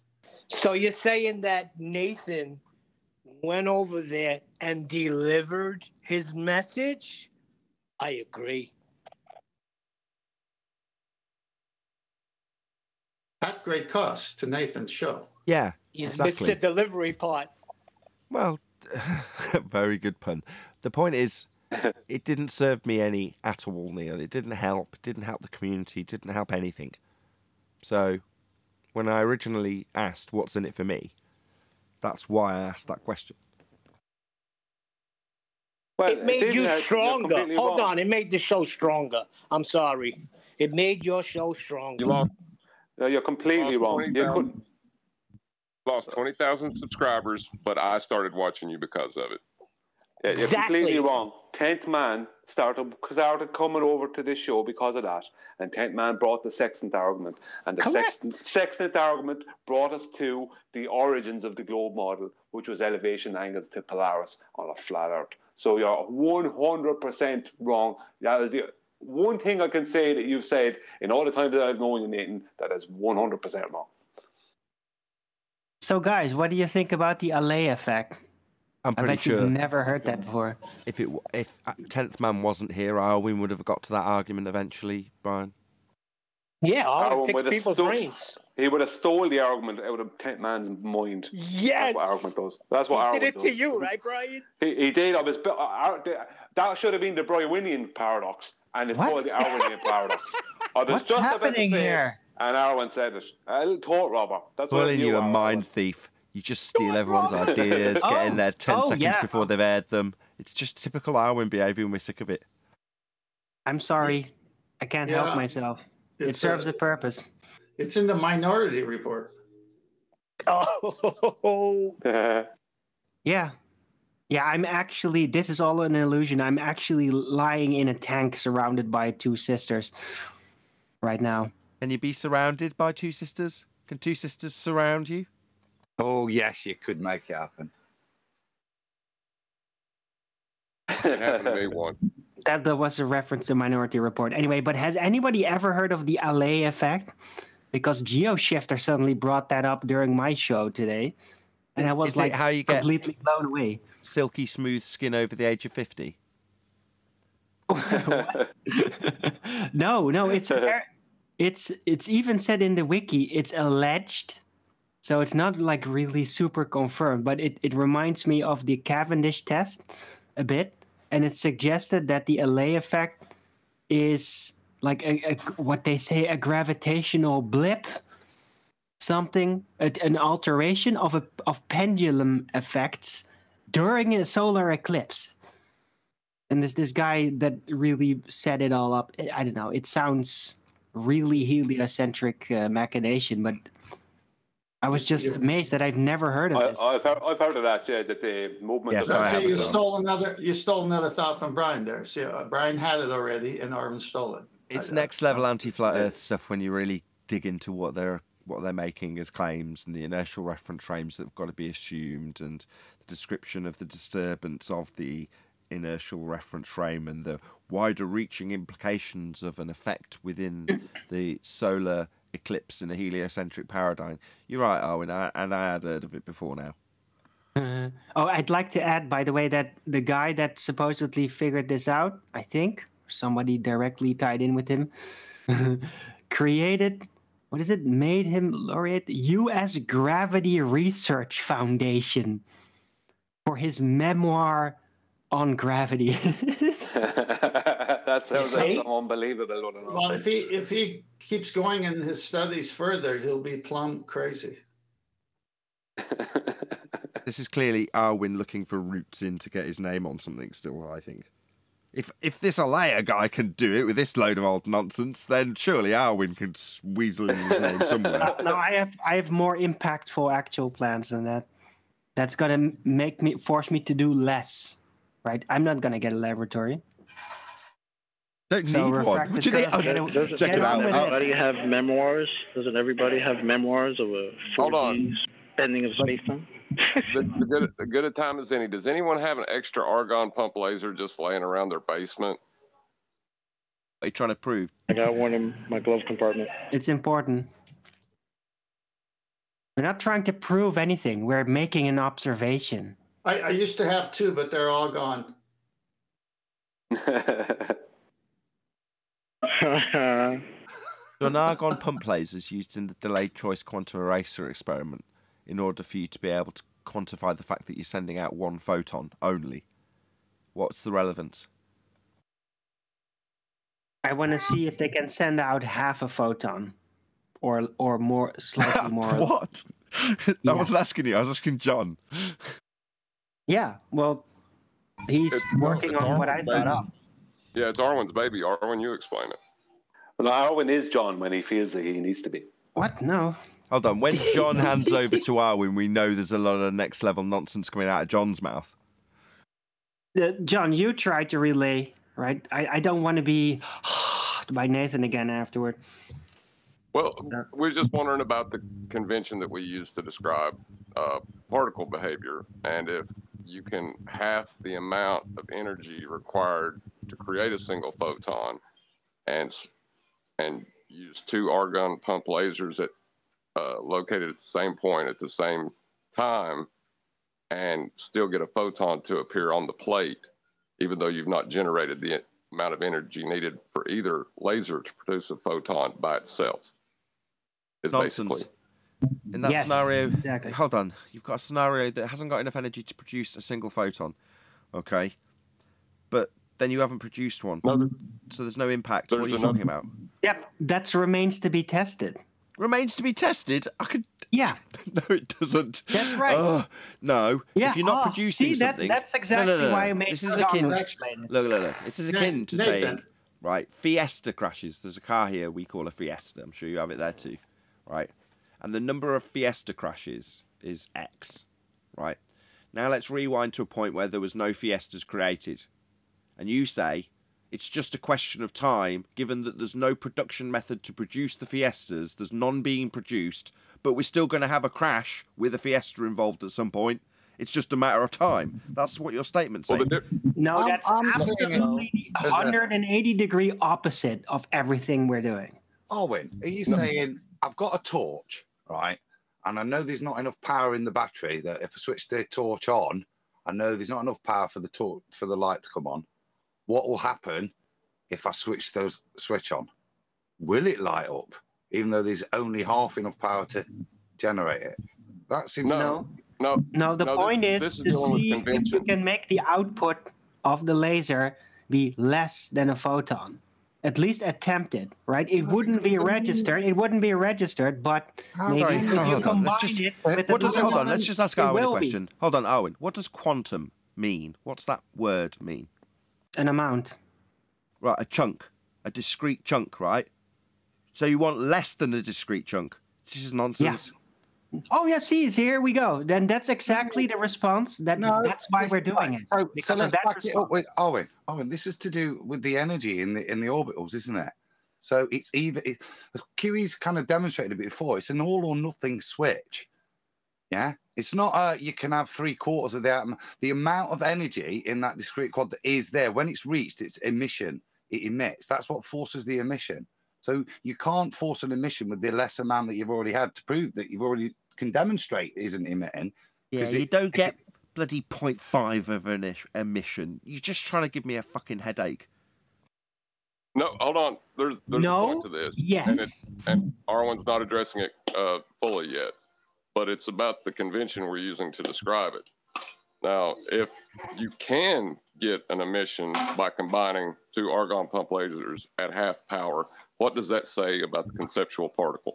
Can't! This is nonsense. Yeah, you can if nobody ever tries. Adam, try and give him the same analogy with two torches with only half the battery Have you power. tried, Nathan? Have you tried, Adam? Have you done that in a laboratory with argon laser? Have you tried it? To be so certain? No, of course not. I've often thought if I lift my finger and shove it up my arse, right, I might emit photons from my nose as well. Or what's the point of all this? See, what's the more point of all this? ridiculing comparing to something that's very serious. No. What's the point of all this? I think give me a big headache. Yeah, you can't validate something by making up some nonsense and say, well, that's not been disproven. Well, we're not proving anything. We're just making an observation here. No, you're not. Yeah, we are. You've not made any observation. You've just completely just made up a scenario of what you think might happen with something that you know won't happen because it can't happen. We know because it can. Because it has been tested to not be able to happen. Has it? The only way to validate is to say, well, nobody else has tried to make half a photon emit from. So therefore, it's possibly still true. Well, yeah, that's right. It's called, if nobody else done it, then maybe somebody should try. Who knows? Anything's possible, and we can move on. Right, but the photon doesn't have a journey. Then what are we really dealing with? Like, talking about it like a particle is fine because it's the only convention we have to discuss it. But I don't mind testing conventions. I don't think it'll work, but I do want to test it. That's what the delayed... Hold on. But when you say it doesn't have a journey, while it doesn't have a journey, you can quantify and look at and realise how we can perceive a journey. And that's demonstrated, excuse me, in the delayed choice quantum eraser. You can say that it doesn't have a journey and that it's not got a route, but it has in that test. And you can show that when one inevitable thing happens, the other has already figured out that that was going to be the outcome. Now, that's a delay in time. It's quantifiable. We can and have and do in the test quantify it. So to say, And I would agree, because I know how this paradoxically works out. I've had the conversation several times with QE. It gets to the point where you realise how limited your understanding of light is. So I'm not going to beat around the bush in that regard. I'll just say it as it is. We don't know a great deal about light and how it moves. If it moves at all, it seems like it doesn't even have a journey. So from that point of view, I agree. But then you look at how the qualification is described in the delayed choice quantum eraser, the very nature of the fact that it makes an impact and then later, after a longer quote-unquote journey, the decision's already been made after the split. But see, all that's described within the convention of a particle, and I Yes. agree with it. Yes, I agree. with it. I totally agree The that within that particle convention, is the problem. it's only useful for me to describe it to you in this scenario. But once you actually get down to the nitty-gritty of what we are talking about in physical reality, it doesn't match that convention. I agree. So if we concede, then on John, well, right, okay. So you've got your two halves, and it works. What does that mean? What does that show? It means that light. light. Can I? It's a question to me. Yeah, Well, that let me means finish the that light can exist beyond our typical material limited-sized understanding. Well, we know that already. No. Not only do we know that. No, we you know don't, that- because you're stating that a particle like light cannot exist below its assumed quanta. Nathan just That's went what you're saying. through. He just went through with you what the conclusion is, which was exactly that. We haven't got a Scooby-Doo, really. Yeah? We don't need to half it to get to that same conclusion. That's what I was asking. What's yeah? So the purpose of being able to do that would be to say that actually fundamentally we don't understand what light is.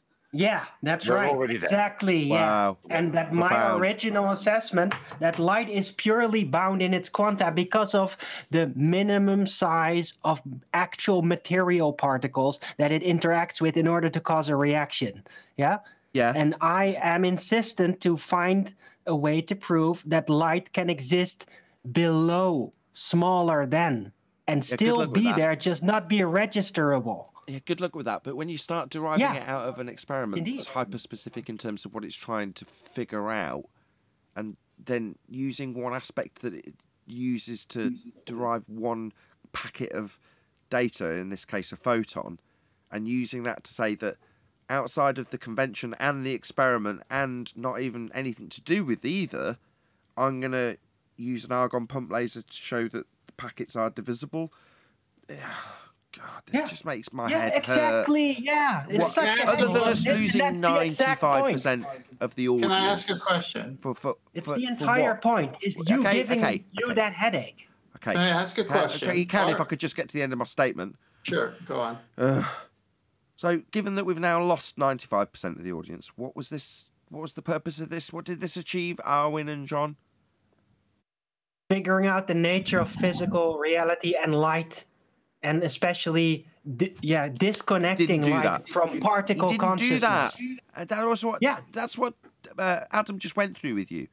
The conclusion of ignorance that didn't achieve that, Arwin. What about you, John? What was the point of this again? You started it with your double pump argon laser. The point is that we physically tested and not just you, go Arwin. by actual experiments that Arwin, nobody's please. ever even done themselves. Well, John. my whole point in doing it is I want to test the convention that I believe in because I believe in it. But there's obviously something more to it if it does work like Arwin thinks it will, and that's how the road to discovery happens. So I can't bash it, and I do want to test it, and that's just. I got wanna a know. question. And I really appreciate that you want to do that. Okay, let's just wish Arwin and John good luck in their quest for sub-quantum mechanics, which is what they're essentially saying. Good luck with that. Question, please. John wants to test it to see what if the I like the convention- sound of that sub-quantum. Oh gosh. John wants to test it to test the convention. Arwin just said it's unregisterable. So how are they ever going to get an answer? And not exactly By combining two half particles in order to allow them to melt together into what would be a quanta and registerable. Yeah, you haven't got these half particles. You've just invented them. This is folly. Can we stop, please? I've got a really bad headache now. Well, then stop asking more questions that'll lead to the same answers.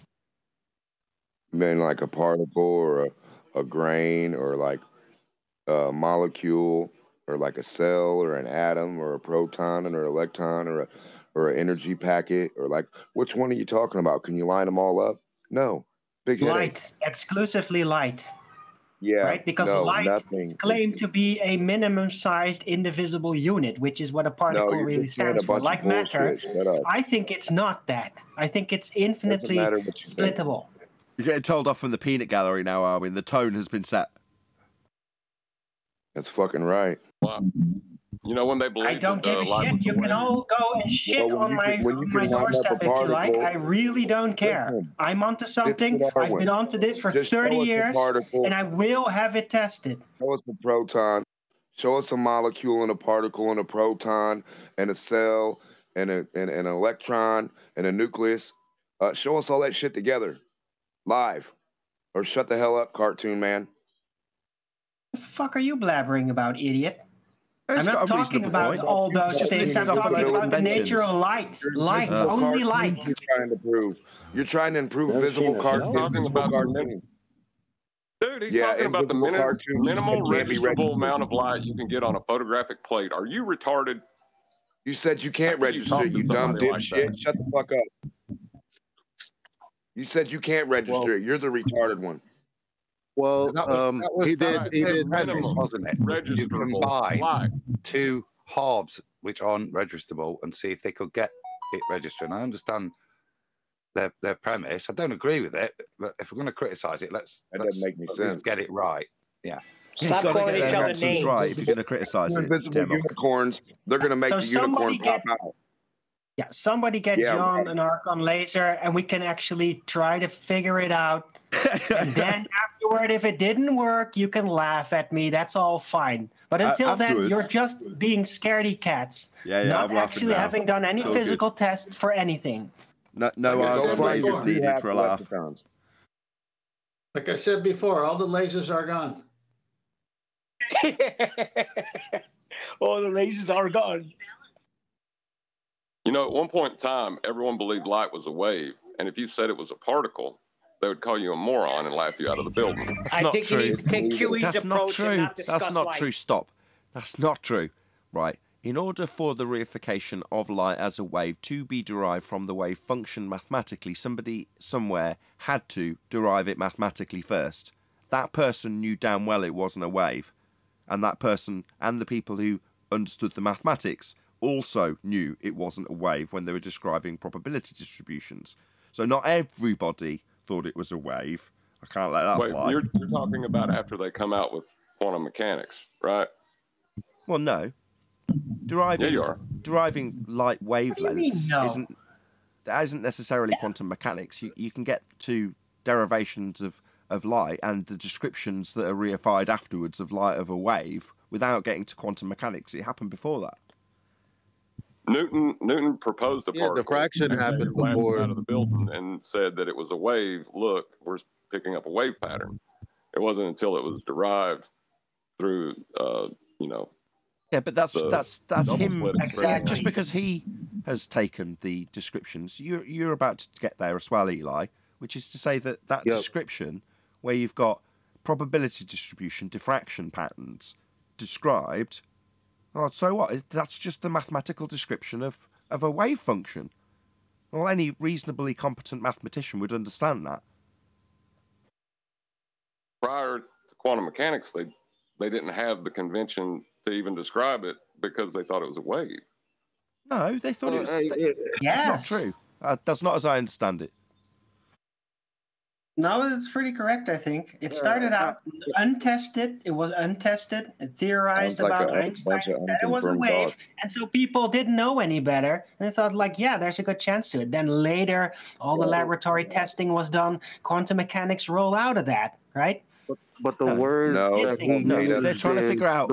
They're trying to figure out the cause of the diffraction. But long before they've figured out the cause with a double slit experiment, long before, they can still quantify and describe diffraction patterns. That's probability distributions. But they didn't use it as a function of mathematics. They used it as a description in mathematics. Yeah, but you've still got... Hold on. So as a description in mathematics, you've got light as a wave function. But before quantum mechanics... No, as a description in mathematics, you had light as a wave. And after quantum mechanics, you have light as a wave function. No, no, they're the same thing. They're the same thing. Describing mathematically light as a wave is describing the distribution of the diffraction pattern. That's what it is. That's how it's described as a wave in maths. That's what it is. Now it is. Now it is. Because now that's it was then. What do you mean now it is? It was then. Wave function's a wave function. Mathematically, that's what it is. A wave function. Yeah, but nobody understood what was causing it. Why are you getting involved in this, Arwin? No, because the bottom line is he said, you know, they describe something. You can describe effects all day because you can experience them, you know, but the cause, that's different. So if they were describing something, they didn't need to determine the cause to describe it. They weren't even figuring out the cause of wave function either. They were figuring out the reason you have wave function collapse, a very specific phenomenon.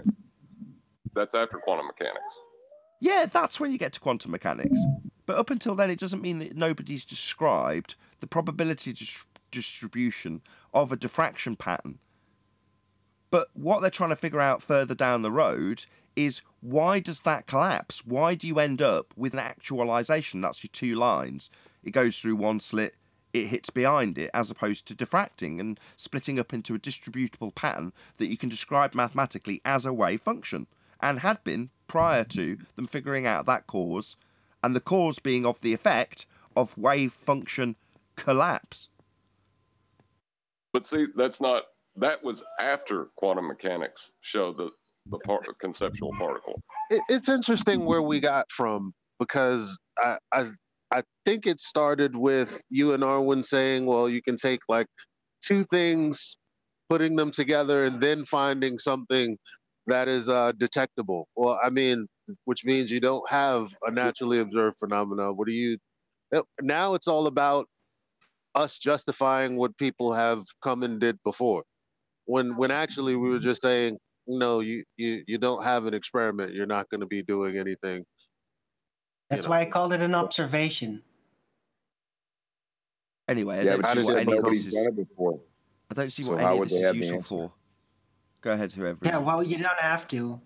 We've explained it. If you don't buy it, then fine. Don't. Okay. Still gonna test it. But I'm arguing for it. Damn it. How you gonna? Okay. What are you observing to then test? What are you testing exactly? They're not. A reaction on a photographic plate. No, the lack thereof you described in the first instance. Well, if it comes from two different lasers at half power that it takes to receive that photon and register it on a photographic plate, then you're not going to add what's the plate doing and what the plate's doing in the medium or the reaction of that. You're just saying a photon does all that. You're not saying. I mean, what about the plate itself? What if the photon doesn't have shit to do with it? You missed him say if. Did you not hear him say right? If? Right, no, of course. No, I know, but it's goofy though. What he's saying don't make no sense. They're just saying the photon, but what about the plate itself? Fuck the photon. What if the plate's the only thing creating the reaction? Or whatever you see, and it has nothing to do with a photon or a particle or a wave or anything. Yeah, hold on. This guy's now saying ignore that giant piece of machinery called an argon pump laser. Yep. So we got plates just doing their own interference wave function collapses by themselves? I don't understand. Ain't given enough time, Chocolate. You can't prove they won't. I'm saying it's nothing to do with the light. It's just what's going to happen when you shoot the thing at it from the plate. Don't worry about the light. Shoot the what thing? The thingy. Don't know.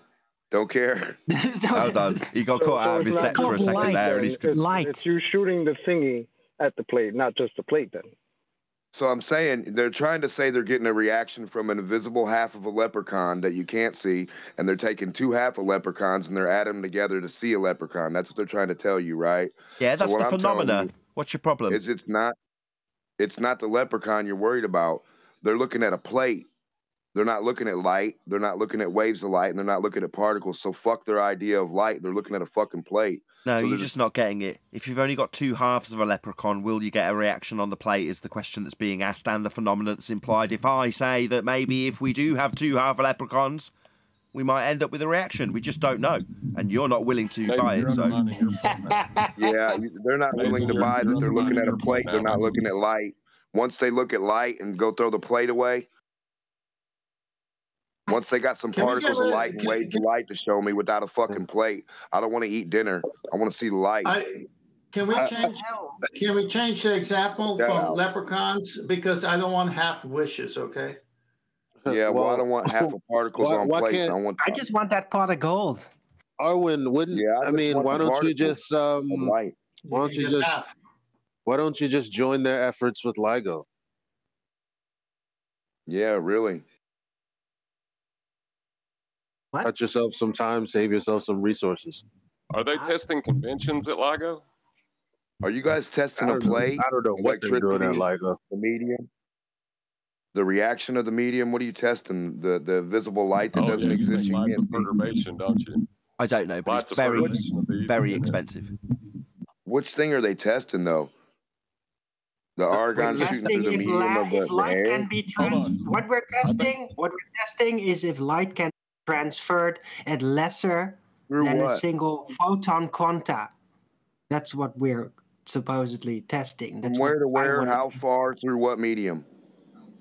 Well, Arwen, you already said that light is divisible infinitely. That right there. That's my model. That's my attempt to figure it out. I don't have actual proof of that. It's a theory. It's a concept. Okay, but you come on, bro. You can't test that. You can. So, what's your problem? Why are you buying this? Look at a mirror and test your light off the mirror and tell us the light even a real. Infinitely small is not real, really? No. Oh, okay. So this was productive. Great live show. This is how far the light goes. It's all very funny to you guys. It's all very amusing, but we're still going to do it. It's not amusing because you don't have a natural phenomena. You won't be testing what causes what. That's well, this is not an experiment. It's actually an not observation. It's not an experiment. This is what okay, so if it's just an observation, then you're not testing anything. Right? Testing a convention. Yeah, you didn't set up a distance. You didn't control the medium that you're shooting through. Man, you're not helping Denmark, for real. Well, they're not helping themselves. Yeah, what are they even testing? They need to set up the test a little better. You don't know because you don't even believe that light is a thing. You think that the plane does it. Hold on. Every time John interrupts, all we hear is a load of background mic rubbing noises for some reason. Trying to say he's testing light. But you're looking at a plate. What do you need the plate for? You're testing light. John mic noises because he's trying to talk. Therefore, it must be John gets. I don't know if he does this deliberately, but it's either unlistenable or we're going to hear John. Okay, those are our choices. Well, so far I've heard that it's a dumb idea because light is a leprechaun, or to ask what is and test the convention isn't science, which we already know it isn't. So I don't see the objections. Straw man, if you're addressing me, straw man. John, why did you say you don't believe it and you can't believe you're arguing for it? Why did you say that? I didn't hear his response. I'm sorry. All I said was you don't have a phenomena, so you're not testing anything. And then he said it's an observation. I said, yeah, so you're not testing anything.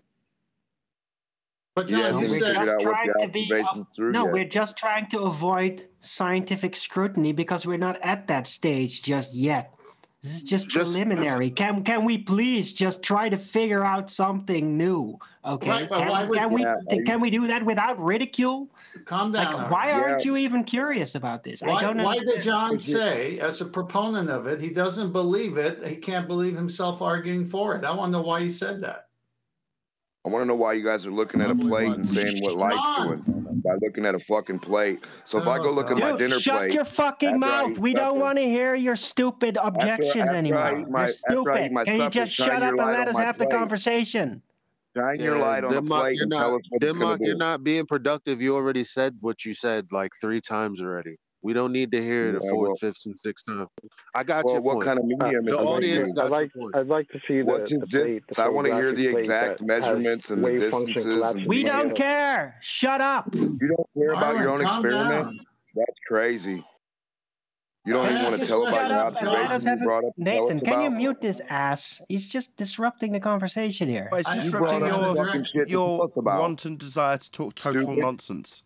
I mean, I've tolerated it this far, but you're moaning about him raising an objection to the nonsense. No, I'm not going to stop him. Based in folly. Obvious folly, Nathan. Yeah, I know it's based in obvious folly, and I know he ain't necessarily or is intentionally missing that point. Either or, it doesn't matter. You're not going to jump down his throat for it. I find attacking trying to have a conversation about it, and he's just disrupting. Why are we not letting John answer the question? Dimmock, yeah, they're trying to have a farcical, nonsensical, never-ending conversation. Do you mind not interrupting that? The tactic, Nathan, to keep you here. John, I asked you a question. I believe in the convention of light as a particle. As far as everything that we know about light, that's the way it works out best. It's the only way I know to describe it. But me believing it's a particle is not the same as me knowing it. And if there's a chance to test that belief, I would put it to that test. And how would you test that belief?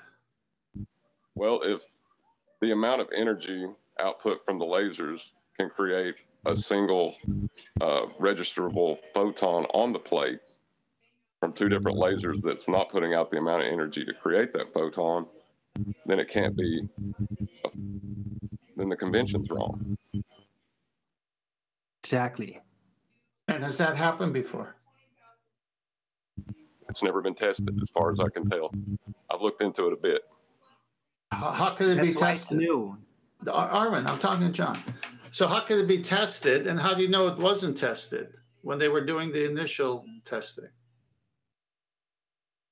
Well, within the description, it needs to be a photon. Why would they test their convention when they're trying to explain something like that? Well, if it's not achievable in the sense of registering, how would you ever know?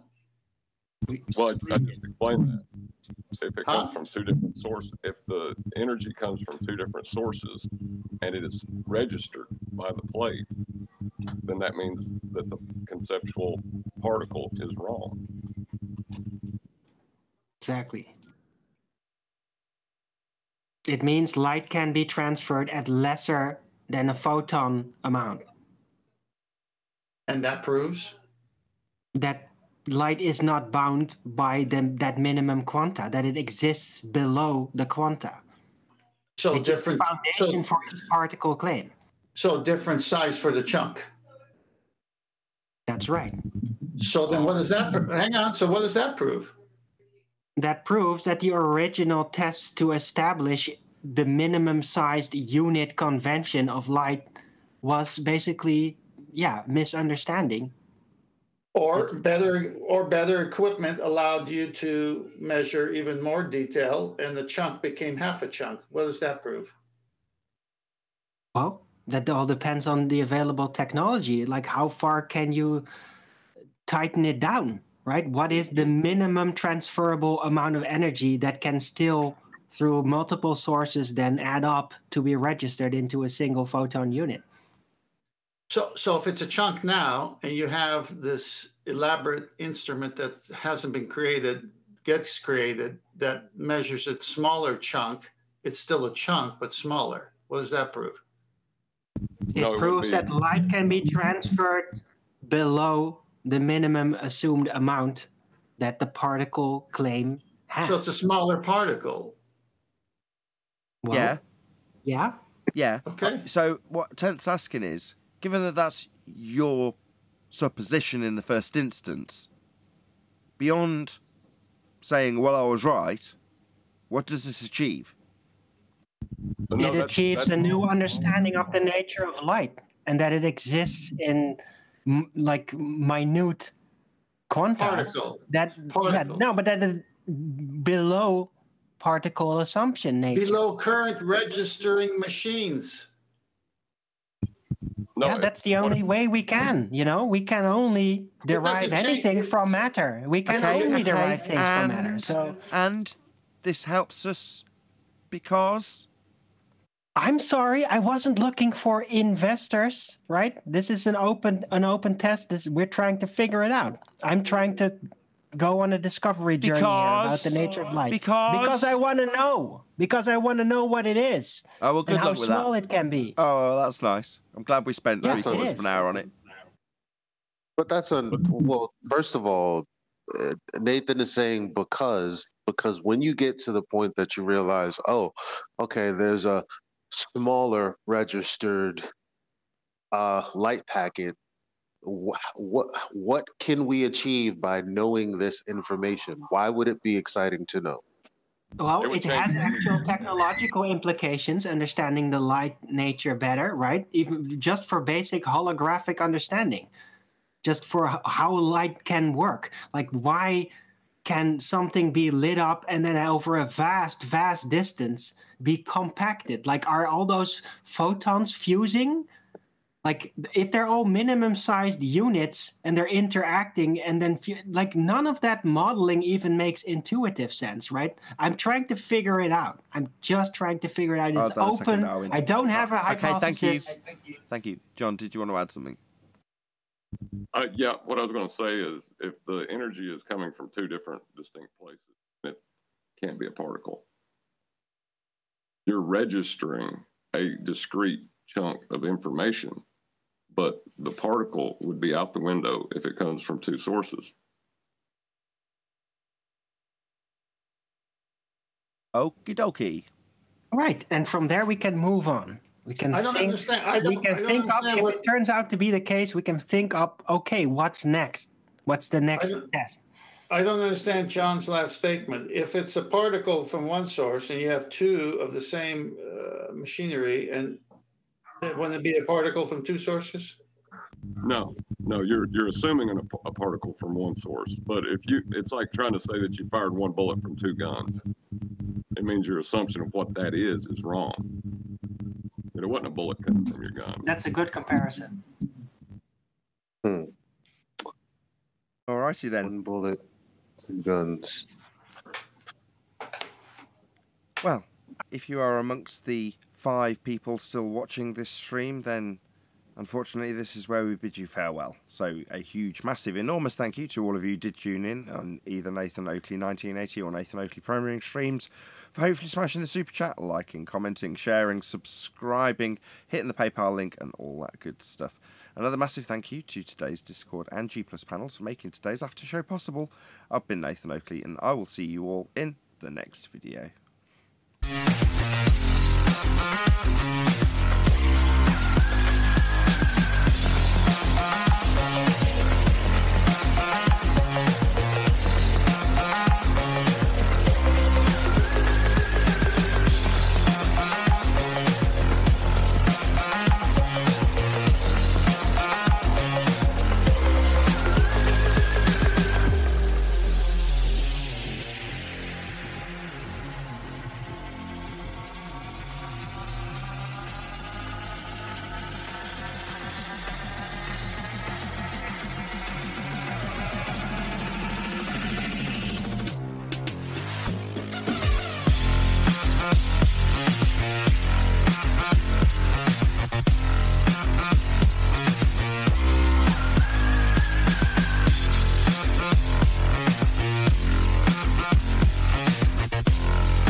What a lovely day!